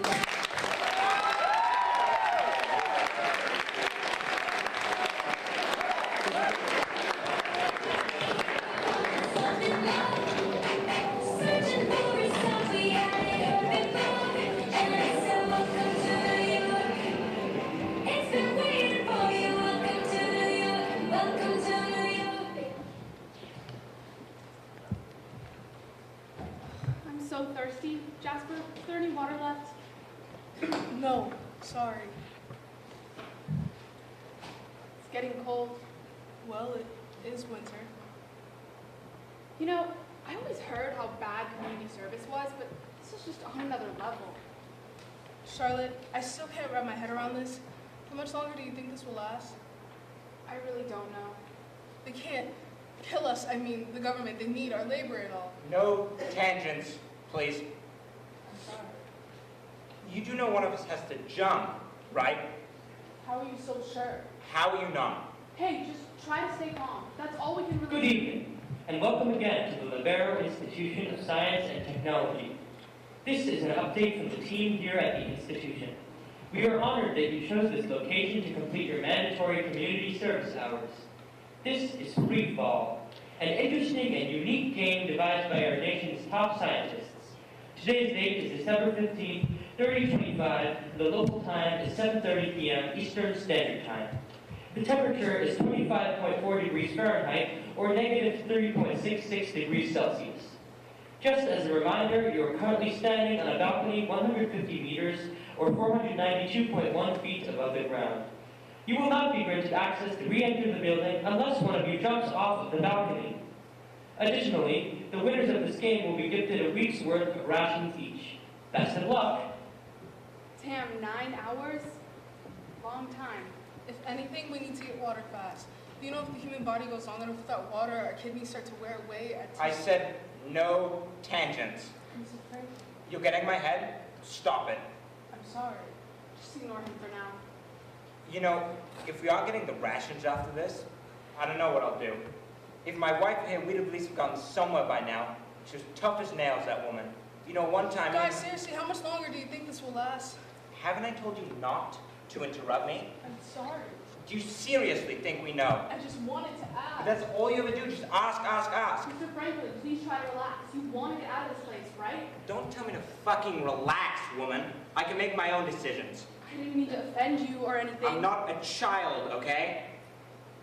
Look at me when I talk to you. Oh, it's probably that time of month again, isn't it? What do you mean? You know just what the hell I mean, woman. Jasper, what time was it again? 7:30, I think. Damn, my son was staying after school for practice. I was supposed to be picking him up. Is there anyone else who can? No, not really. It's just me and him right now. What's his name? Eli. Eli, huh? I used to come here all the time with him. Maybe you two would get along. He loves science. Yeah, that could be cool. I love science too. That's why I chose to come here. Is this seriously what you all are thinking about right now? Then what do you suggest we do? No, woman, but we should be thinking of something. If my wife here, we'd have been at that door ages ago. Mr. Franklin, What? could you maybe not call me woman? It's a little bit condescending. I can say whatever the hell I want. You really shouldn't call her that though. Oh yeah? Well, what are you gonna do? Just try not to yell so much, please. There is so much you don't know, kid. Jasper, bud, be careful. You don't want to fall off. I'll be fine. Don't worry. Wait. What is that? I don't know. I think it's a factory of some sort, judging by the smoke. A factory. What were you thinking? We can see the smoke from up here. And? Well, if we find a way to create smoke, people would see us. Oh, a smoke signal. Right, which means we would need to burn something. Wood would be best. Oh. What? Mr. Franklin, if we use your lighter and cane, we can create a smoke signal. Hell no, kid. Why not? Because I said so? So you're just gonna let us die here? It's a stupid idea. It won't work. It's worth a try. We're close to dying. You can't have it. I said no. Jasper, this is a cane my wife gave to me. If you think I'm just going to give it to you, you are sorely mistaken. Jasper, no! Oh, shit. You're a rotten piece of crap, you know that? That's my wife's cane you just threw off the edge. It hurts. And all you do is just blabber that stupid little mouth of yours about science, technologists, music, shit like that. You know, Jasper, it's people like you screw up this world. Don't you touch him. Don't you talk to him like that. Shut up, woman. Don't call me woman. Oh yeah? Well, what are you going to do about it? Franklin, you're the worst kind of person. You think you're superior and you've seen it all. Well, guess what? You haven't. You have no idea who I am. You have no idea who Jasper is. You know, you really remind me of my son's father, sauntering around to rule us all. You know nothing about me. I know plenty. You hate science so much. Why would you come here for community service? My wife, she loved this place. I always found it dull, but she loved it. I just need those rations, okay? Are you happy now? Why do you think you need them more than the rest of us? Because surviving on one income sucks. I don't need a sob story from you, Franklin. I'm sick and tired of you.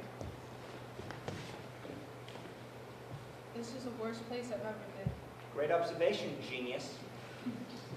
You're worse than the kids at school. Pardon? The kids at school, the ones who bully me, you're worse than them. You don't even know what you're talking about. Well, what I do know is that I'm tired of you, Mr. Franklin.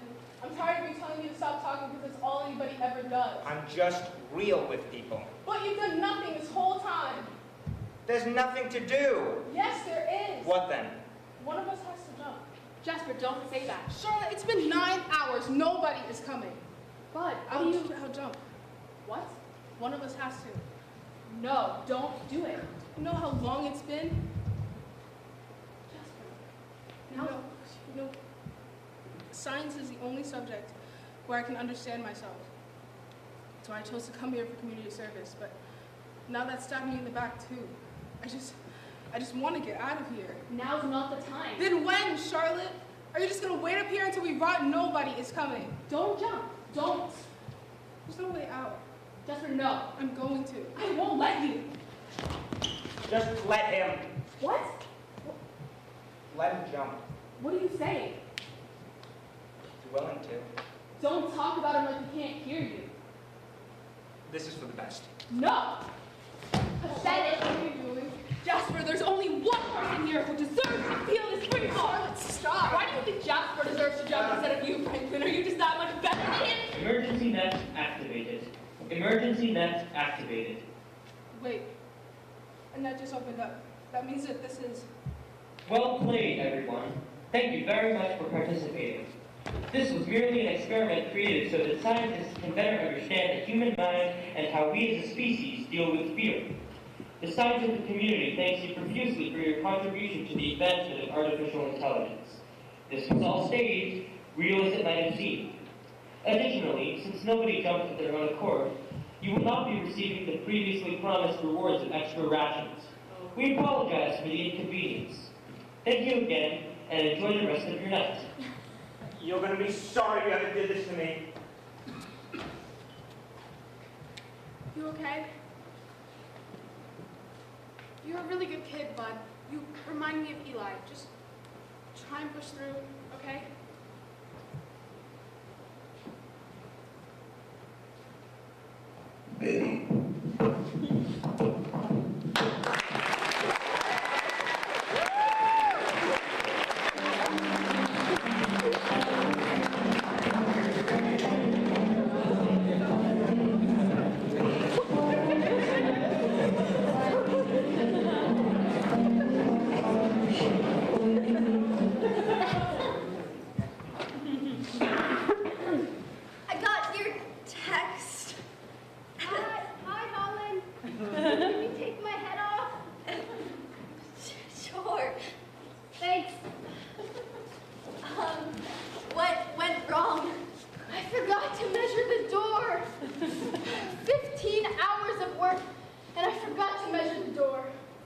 genius has its limits. Not mine. Jerk. How was the party? Pretty mediocre, honestly. The costumes were not at Mikey level. Well, neither are yours, Holland. I mean, zebra cheetah, so. You got me. Well, nothing is Mikey level. Damn straight. And to be fair, no one there cared like all that much about the costumes. Oh, are you like safe to drive? Oh, yeah, I'm totally fine. Actually? Promise. So what did you tell them when you came to rescue me? Family emergency. Won't they follow up on that? I don't think so. My family is pretty much in a constant state of emergency, so it's not all that unbelievable. Plus, Danny wasn't exactly listening. He was pretty busy hooking up with another girl. Shit! Yeah, well, it's not the first time, and this was the only girl who was like definitely hotter than me, so I can't be that offended. Plus, I left to go rescue my awesome best friend from his robot suit, so who's the loser now? He's a really bad boyfriend. I can be a really bad girlfriend. There's no way that girl was hotter than you. Oh, Olivia. Can you actually help me? Oh, yeah, no, of course. Sure. If you get cyborg boy, okay. 15 hours of work. Can you believe it? I can. This thing is gorgeous. It belongs in a museum. Smartest person I know when you get stuck in a cardboard box like a cat. What? You seem upset. Is something wrong? No, I'm fine. Are you sure? Yeah, I'm just pissed about the suit. Okay. Don't be upset.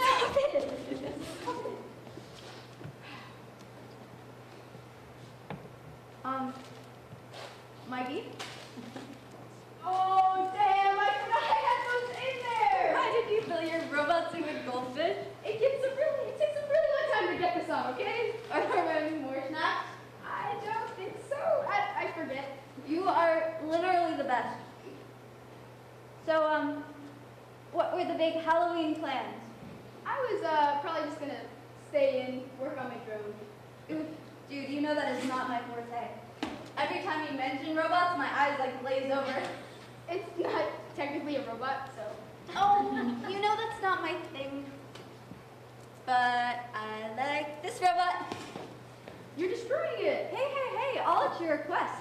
I want us to be very clear on that when the robots we build, like, rise up and destroy us all. Just give me a few more years. Would you mind, like, giving me a heads up before it happens, just so I can, like, add it to my calendar and say goodbye to my loved ones? Yeah, I'll put you on the email list. I've missed you a lot, Mikey. I missed you too. We haven't, like, hung out a lot, you know? Yeah, I've been crazy busy. I know. It's on Instagram. That shit is so fake. How do you get this off? I'm not too sure. Twist, maybe? Don't quote. Yeah. And it's not fake. You're actually doing it. Okay, fair, but trust me, I'm not having nearly as much fun as it looks like I'm having. Yeah, well, why are you doing it then?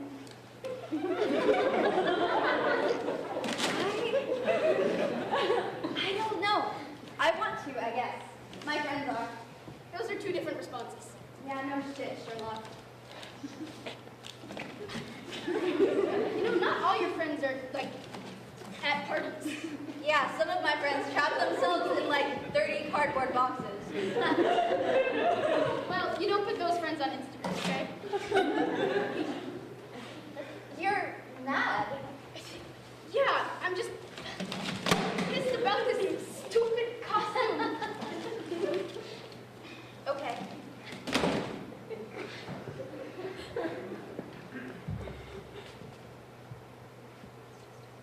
It's just that I didn't really get high school. And you did. If I remember correctly, you didn't want high school. Yeah, I didn't want high school in 8th grade. So you want it now? No, Then what's the problem? Nothing. Don't be mad at me. I'm not mad, Mikey. I just don't get you. Whenever I see you at school, you seem pretty happy. When was the last time you saw me? You don't even eat in the cafeteria anymore. Because it's gross. I don't really like my friends, that's all, okay? Mikey, nobody likes their friends. I don't think it works like that. I feel like I'm behind, you know? Like I've never even kissed anybody. You're not behind. Virginity is like a made-up social construct anyway. Okay, easy for you to say. You were just at an alcohol party. No one calls it that. See? I'm behind. No, you're not. I know you, Mike. You would hate that stuff. But aren't friends like supposed to bring each other out of their comfort zones? So because I don't peer pressure you into drinking, I'm a bad friend? That's bullshit, Mikey. No, I didn't mean it like that. I'm sorry. It's okay. Thanks for rescuing me from this stupid robot. Any excuse to leave that party. I was getting pretty tired of pretending I find those guys funny. You don't have to hang out with them. Yeah, of course, I know. It's kind of fun in like this weird, totally confusing way. I finished my college apps. Wow, that's really early. Yeah, I'm applying to a lot of places EA, so it just made sense to do them all at once. That must be nice, just get them all out of the way. Yeah, I mean, and it was crazy. Princeton had like 9 supplements. Wow, crazy. Yeah, but you know, maybe it's not even worth it because nobody gets into Princeton anyway. You might. Maybe, I don't know. You're the smartest person I know, Mikey. You might. Thanks, Holland. How are your applications? I haven't even started. I don't know where I'm applying, but it's too late to apply early anyway, so I think it's a really good opportunity. Something shiny! I felt that. Yes, I felt that. That's impressive. I'm telling you, man, I think you're a cat. I'm embarrassed. Should I? I'm embarrassed. Have you at least made a list of schools? Mikey, I really don't want to talk about college stuff right now, okay? Okay, I got it. I'm sorry. It's just like all I hear about, you know, like all people talk about. Yeah, I get that. I'm sorry. No worries, and you're gonna be great wherever you go. You too, man. I mean, you look killer in my robot suit. It's my new friend. I like it when we act like real friends. Huh? Like this, when we're real friends again. What are you talking about? You know what I'm talking about. No, I don't. Mikey, what the hell? Come on, we haven't spoken to each other in school since like freshman year. It's like we don't even go together. We're just in different circles. No, you put us in different circles, and it's not like I didn't try. You just stopped talking to me. Mikey, it's like you're ashamed of me or something. I never, ever said that. But aren't you? I just got different friends. It had nothing to do with you. You don't have to save face here, okay? We both know. I'm not ashamed of you. Come on, you and your friends would be cut dead with me. Okay, you know what? Fuck this. I separated us in school because I was jealous of you, okay? You got shepherded into the honors classes and I got left behind like I always knew would happen. At least this way I still got to have friends. You don't even like them. Who cares? At least it's someone. You would rather be friends with people that you hate than me? You know I don't mean it like that. You don't have to like me, okay? I don't care. Mikey, of course I like you. Of course, okay? It's not a given. We're best friends. Best friends don't steal each other's shit. What? I saw you, Holland.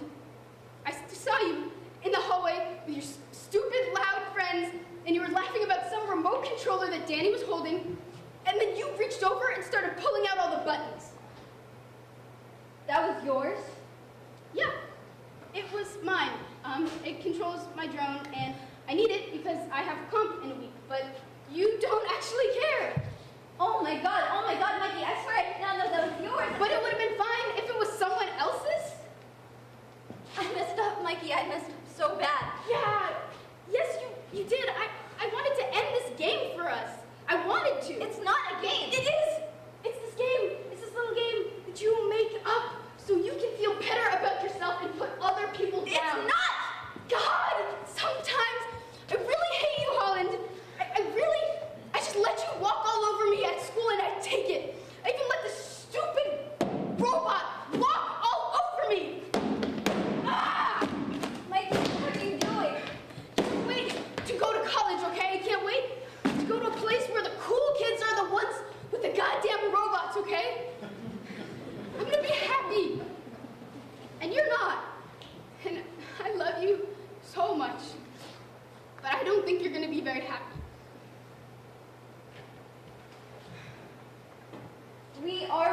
directions and that your direction will be better than mine, and I know I have nothing in the long run, but right now I have you. You're the only person I can be an actual human with. You're my only real friend. We've never fought before. Kind of cathartic. I wish people would stop thinking that's a good thing. It's better than not yelling. I didn't like it. That's why we have to do it. Catharsis. You don't have to tell me, but what did you mean when you said that you were jealous of me? Come on, Mikey, you have actual talent, and you want to use it to make the world better. I've wanted to be you since we met. I'm sorry. Oh, please don't apologize. Okay. Okay. Screw all of this hard stuff. You want to just like stay in my basement forever and forget everything? God, I wish. I wish we were still 13. 13 sucked too. Yeah, but we didn't know how much more 19, 17 was gonna suck. I mean, if we had known that, it would have been less bad. Let's see, 13. Would you still get side bangs? Yes, but only if your mom buys those peanut butter crackers. Yeah, and I'd kick your ass in Mario Kart. What? Nothing, it's just... Why did you call me tonight? I've been so awful to you. I'll always want to call you Colin, you know. No matter where we are, whoever we are to each other, you'll always be the person I want to call. Thanks, Mike. Give me a call when the MacArthur grant comes in, okay? Take me out to dinner. I'm so proud of you. And I'm not a cheap date either. I'm expecting Michelin stars. I would give you nothing less. You want to, like, go get some ice cream? That would be really great.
What are you practicing for? I'm actually signed up to win the talent show at my school today. tomorrow. You signed up to win? Well, they would only let you sign up to compete, so that's technically what I'm doing, but I'm gonna win it. Well, best of luck to you. Okay, now I get to ask you a question because you asked me one. Fair enough. Go ahead. Isn't being a mailman sort of boring and stupid? I don't know. I think I like it. Maybe your opinion is wrong. I don't think that's your opinion either. It's just that you're always supposed to be getting better at something. Like when I was in 3rd grade, I didn't know how to do multiplication, and then I learned. And because I got better, I went to 4th grade, you know? I'm not sure that I do. Just what do you win for being a mailman? I always do stuff so that I can win other stuff. What do you get for being a mailman? What are you actually going to do when you grow up? This sort of is it. I don't know. Is that sad if this is what I'm content with? I mean, I guess if you like it. What do you think of me as your mailman? Am I good? Am I actually any good? I mean, I feel like I'm a friendly neighborhood face, right? I mean, I don't really notice you most of the time. You kind of just blend into the background. Yeah, but maybe that's what's so cool about it. This neighborhood is a great place. I get to be a tiny little part of it, and a tiny little part of a huge system of mail delivery. Why do you sound like you're trying to convince me of something? I'm really just trying to convince myself. I got this opportunity to move up in the company, a promotion. I have to let them know by Thursday. A promotion? That's a good thing, right? Yeah, for sure a promotion is a good thing. Why wouldn't you want that? Well, I wouldn't get to walk the neighborhoods and do the same sort of job. It would be in an office or something. And I think that defeats the purpose of the beauty I find in this job. Beauty? Yeah, I think it's beautiful. I don't understand. Explain it to me. Because mail is the most human thing we have right now. People write with pens that are drying up in funny handwriting, and they have to cross out stuff and trust that whoever they're writing to will just get it. Trust? That's part of it. Also, just what other thing in the 21st century requires one guy to walk around on his actual feet all day and deliver stuff with his actual hands? Why don't people just text? Because it's different. It is. It's human. Whoa. That is the most you've said this entire conversation. Yeah, I guess it's just something that I care about. Yeah, that's very cool. Now I'm why would you even take the promotion? I guess just for the sake of keeping my life moving. Although, it's not really like my life isn't moving now. It's just moving forward instead of up. I don't know. I don't know either. I know a lot of things about a lot of things, like Wii Sports Resort hacks, but I know nothing about your job. Well, if I took it, I would get more money. And I think a lot of people really wanted the job, so it's an honor, I guess. Money and beating people. Boom, that's winning. Yeah, you're right. It is. I just don't know if my objective is to win. I really like being a mailman the way I am now. I just don't know if it's too stagnant. Okay, now you're just using made-up words. Stagnant? Get over yourself. Stop thinking about things and actually do something. Come on, let's play a game. It's fine, a very different. I think the rules of this are to try to count. This is sort of like a federal crime, so just keep the mail back out of it. No, Oscar. We have to play the game. We have to. Okay, hey, shh, calm down. Here, we can still play the game, just not with this. Here, we can use these dog treats. Okay. That's a really weird snack to carry around, though. Oh, no, they're just in case I run into any doggies who need a little persuading. Well, they're mine for the game now. Yes, your turn.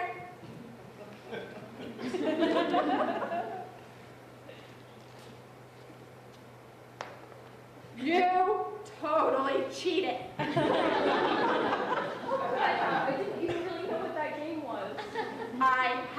go again, Oscar. I have to. You're going to lose like a stupid dog eating stupid, stinky treats. Because you're stinky. A stinky butt. Addison,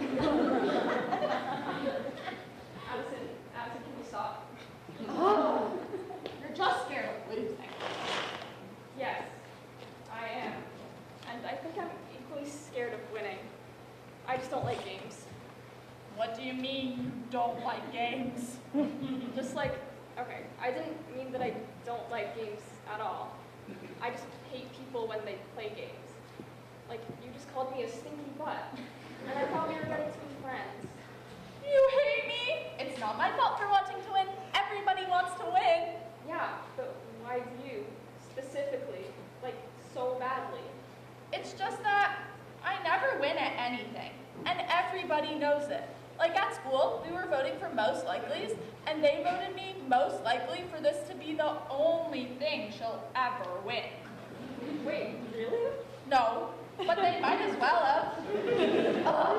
I just want to prove them wrong, especially Sticky Vicky. She's so mean.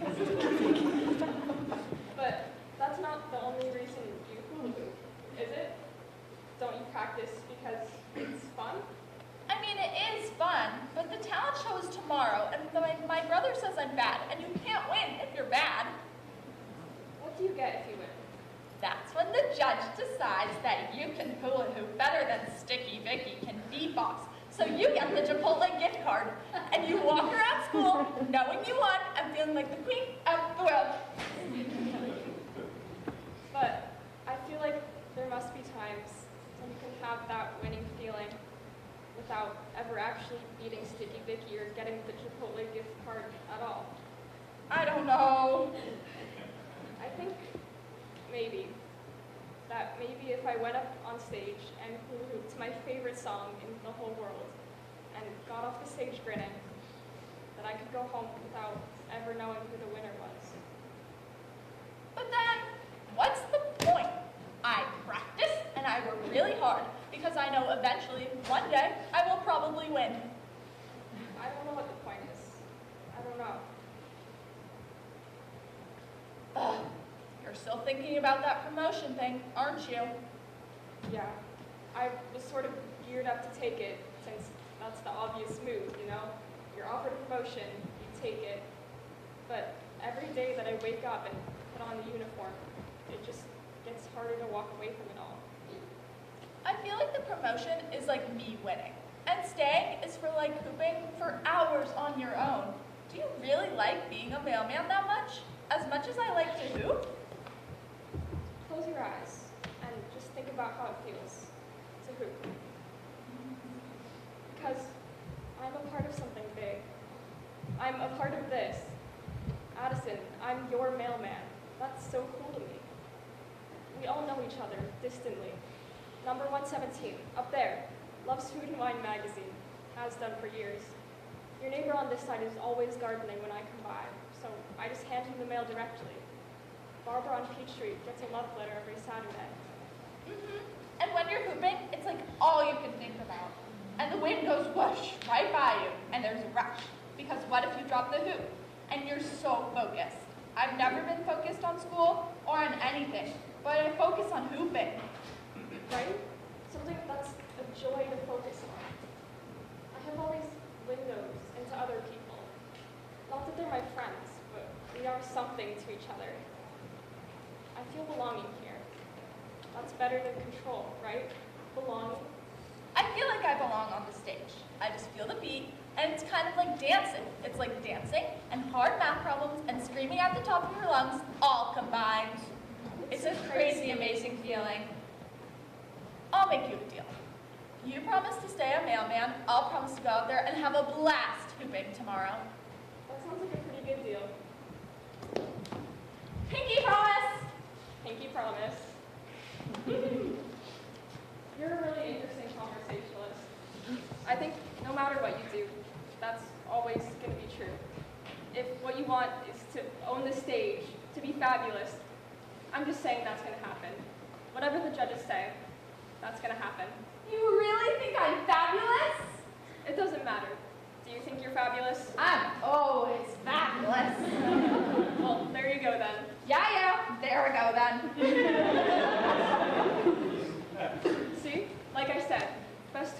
I've seen all day. But my brother's still gonna say I'm bad. You just tell him you had 10 times more fun than he'll ever have while just practicing. Or if that doesn't work, tell him he's a stinky butt. Worked on me. Yeah, and who cares what they think? My brother is 12, and he puts his pants on backwards every day. My mom has to zip him up from the back. He's just dumb. Well, good luck at the talent show tomorrow. You're gonna kill it. Maybe I'll see you and I can tell you how it went. That sounds great, Addison. Oh, wait, I think I forgot to give you your mail.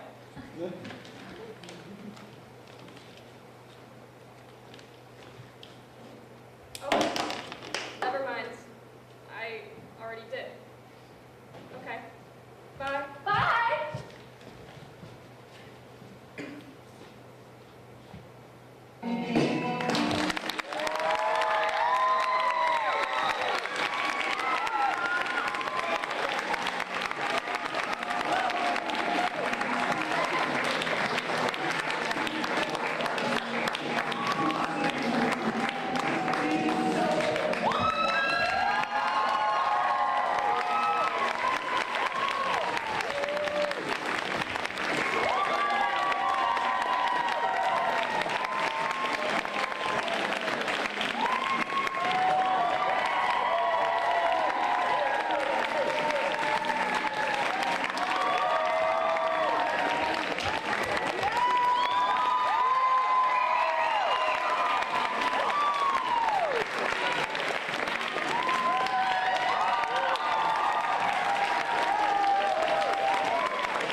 Momentarily. You can sneak out if you want, but we're not releasing the actors till after, so you might as well just stick around. This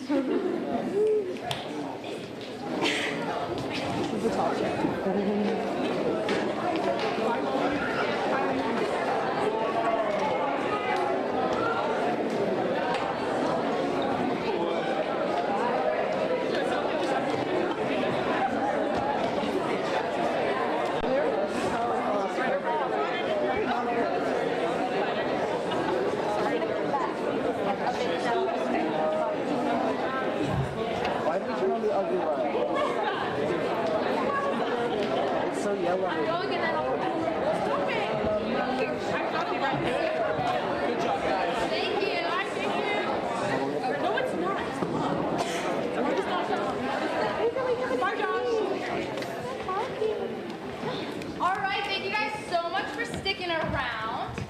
Let's just start off by going around saying our names and what we worked on for the show. My name is Ella. I'm the coordinator of the festival, and I wrote and directed On the Front Walk at 58 Hickory Lane. I'm Oliver. I'm the assistant coordinator, and I wrote and directed Chipping It. Hi, I'm Sophia, and I am the writer of Spanish 501. Hi, I'm Rachel, and I'm the co-director of Spanish Power. I'm Isabella. I'm the co-director of This Play is Mostly About Robots. I'm Cassidy, or Miss Donahue, and I was the director of a play about long-term nuclear disorder. I'm Maya, and I was the wigs, hair, and makeup designer. I'm Raji, and I wrote callback. Amazing, amazing. All right, so we're going to start off with what advice would you give to a student who wants to write a play for the next festival? You can take it. Okay. Go for it, girl. Honestly, just sit down and think about the things that you find interesting. Going into this process, I had no idea what I wanted to write about. I just knew that I wanted to write. So I sat down and listened to Hamilton and thought about all the cool things that I wanted to write about. And I thought of art museums and people with matching names, and that's what led me to this. So just think about the things that you find interesting and purposeful and just write about it. Yeah, the things you love are the things that are going to be the coolest on stage. So, yeah. And also something that you may have learned about in the past that you would like to show off in play format. Okay, so this is sort of like a double duty question. So for the writers, what was it like to see your show directed by somebody else and hand that off? And then for the directors, what was that like to sort of receive somebody else's words and like take over from there?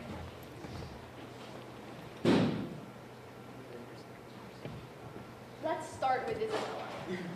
Okay. You got this. Okay. So, I mean, I think it's honestly like a little bit like nerve-wracking to have to direct somebody else's play because it's like, it's this thing they've worked on for so long and I want to portray it right, but you can only hope that you do so. In fact, there was this one detail that the playwright thought we included, but we didn't, and we only discovered that last Tuesday. But it worked out because, yeah. But really, it's really just hoping that you did it good and did it right for them, I would say. Yeah, I would definitely second that. I had the pleasure of advising Yonatan and Heather in the complete shoot works of Shakespeare Abridged right before I got to direct their play, which was a really great experience in getting to know them really well and then being handed a script that they had written. And I don't know if I would have gotten it as well having not had that experience with them. Because I felt like I was reading, I could imagine the conversation that they were having writing this play together. And so having that experience made it a really fun thing to have in mind when directing the show. And yeah, I feel like just keeping in with their integrity, but also like bringing creative elements and just seeing what you can make with it. Amazing. For our next question, what are some of the places that you guys have drawn inspiration from? Okay, so I said this the other night, but I think for my play, it was sort of, we drew inspiration from like real people in real life that the characters reminded us of. So like for instance, Mason in Spanish 501 reminded actually like the actor who played Mason, Nate, a lot of himself. So when we were trying to like work on the character and find out some mannerisms that he could use, he kind of just looked to his own mannerisms, and so he kind of found inspiration from himself. And we did that with a few other people that we thought the characters sort of reminded us of. I feel like I took a lot of inspiration from the space. I got the script and I immediately came in here and was really excited that I was going to be in this room and just kind of walked around. And I remember we were in this room together, me and Adam Brown, and I was telling him, it's so cool that this is in the round. I want to do so many crazy things. And the idea that was actually in the script was that the scenes were going to stay parallel and side by side to each other. But as soon as I knew that we were doing an LT, I was like, well, I want those scenes to be intermingling with each other because then every side's going to get a different angle of the same story, and then that story is going to interweave with one another. And so I really took inspiration from the space for directing the show. One thing I took inspiration from was just over like the past couple of years, I've gotten very much into letter writing. like over quarantine when I was like at home all day, I actually like every time the mailman would come by, I would like open my door and be like, hi, thanks.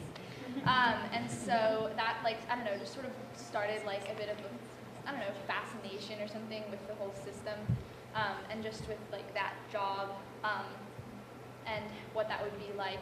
And I think, and there's also a song, and that actually the quote in the program is from that song, and that definitely inspired me a lot. So it definitely is like a lot of little things, like from the writing side at least, just like little things from everyday life where you're like, this is a cool part of real life that I think could be celebrated on stage. At this point, I would like to open it up in case there's anyone who's snoozed on the slips but have a question now. We can absolutely ask that now. Hi. I was just curious, did the directors pick the cast, or how did you guys pick their cast? Did you guys pick your cast? Sure. Oliver, do you want to talk about the process? I'd love to.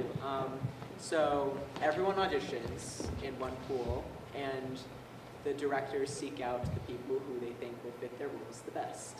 And that is done using a top secret algorithm. Works very well. Yep. It's very impressive.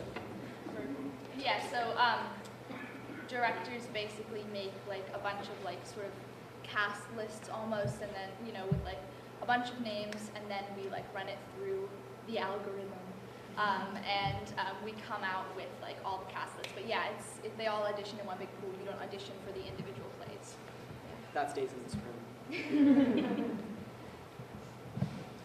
Anybody else have any questions? Yes. I had a three-part question about All right, I love it. Who created the artwork? Was it an individual collaboration? It was Louisa, our prop designer, yeah. And is that the only iteration, or is it one of the series? Actually, Maya drew it.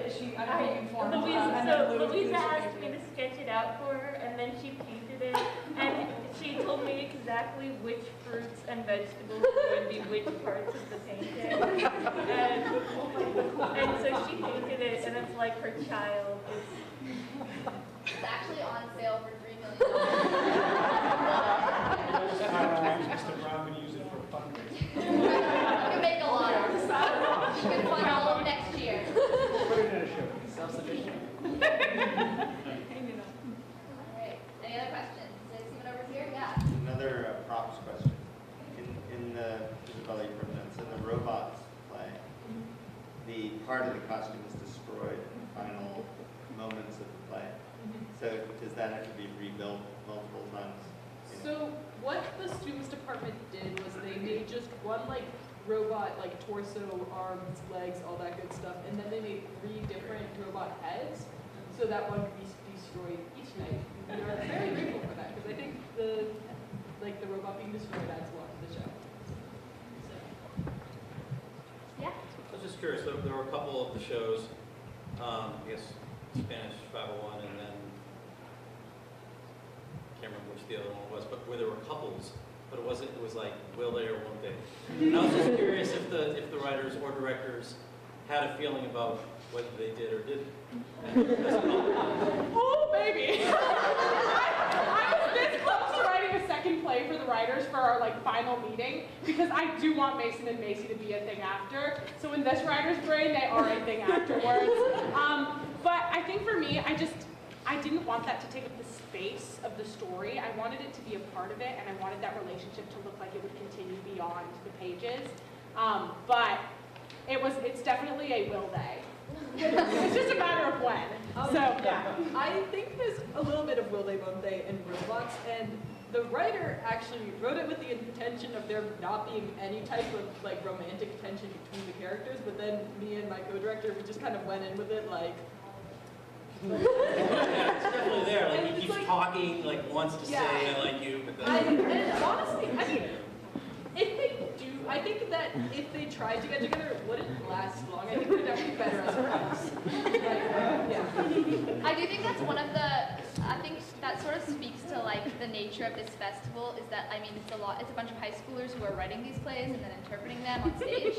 And so we write about our own experiences, and I think in high school there's a lot of will they, won't they. And I think part of what's nice is that then, like, you know, you guys can interpret that, the directors, the actors can interpret it how they choose, and then you guys will as well. And you get a little slice of high school life all over again. Love revisiting that. Any other questions? Yeah.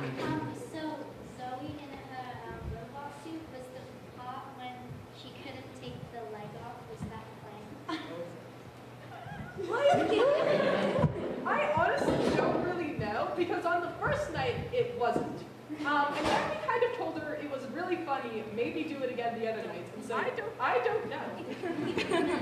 I think it was definitely planned for. I don't know if it was the plan. Like, yeah, I don't know if it went how she was expecting it to. Do you have any other questions? All right, well, we will end off with what was your favorite part of the process? Let's just go down the line. Said it in the last 2 nights, and I'll say it again. Just seeing my cast for the first time, finally putting faces to the names that I've been working with for a few months in my head. My favorite part of the process was either seeing Spanish 501 for the first time, which was Thursday, which is crazy, or we had our last writing meeting, and I think I went last, and for some reason it was the most chaotic writing meeting we've ever had. We had the people reading for the parts get up and act it out, which doesn't happen normally, and I think it was just great to see the growth and just the energy that the show was bringing into the space, and it got me really excited, so yeah. I think just a different thing than what I said last night, but I think my favorite part was the character work that we did, because we really, really dove into the characters and put ourselves in their shoes, and we kind of thought of like very irrelevant things, like what the character's favorite album and what their favorite movie is, which like honestly did help like my actors like really put themselves in the shoes of the character. Yeah. I think my favorite part of it was definitely seeing it for the first time and just kind of being like, yeah, it was just like kind of like uncanny of how much the actors were the characters. I don't know if that makes sense. But also like the character work, like we had like this very in-depth conversation about this specific part of the play one rehearsal, and it was very nice. So, yeah. I would say that the best part of this, I'm going to go with 2 answers because I have to. But the first is the growth in my cast. It's 3 of the 4 of them, it's their first show ever. And that was a really cool thing to be able to bring for them and to really show them, you know, this is what a process looks like, this is what a rehearsal looks like, this is what a direction on the stage looks like, you know, starting from scratch. And it was a really, really cool moment to be able to see for these last couple of shows, like how far they've come. It was amazing. And second would be repeatedly and very, very nicely getting Yoni and Heather's approval. I was a little nervous about it. I truly was. I just wanted to make sure that they liked it. Because they could be particular. And I wanted them to like it. And they did. And they did. And it really was a great feeling. I felt like I'd done that well. And they're both seniors, so it was very cool. I always really like getting the scripts for the first time and just reading through them and figuring out what I can do to support the story that's being told. I always love that. I think for me, my favorite part of the process was the first meeting when I got to hear all the plays for the first time. Before the process, I had never really seen like a 10-minute play specifically, and then I got to read that at once. So. I would say my favorite part of the process is definitely just the amount of thought and time that we get to put into the plays. In school, we're used to a very, very quick turnover, like with our writing pieces, and so I mean, you can write some good stuff, but you can never like give it like so much of yourself. And with writers starting like in summer or the fall, and then editing it through the winter until March, and then getting to put even more thought into it with like the designers and the actors and directors and everyone. Like that's kind of incredible, and you don't often get the opportunity to like devote so much to one piece. So I'm definitely really, really grateful for that. And thus concludes our talk back. Thank you all for being here.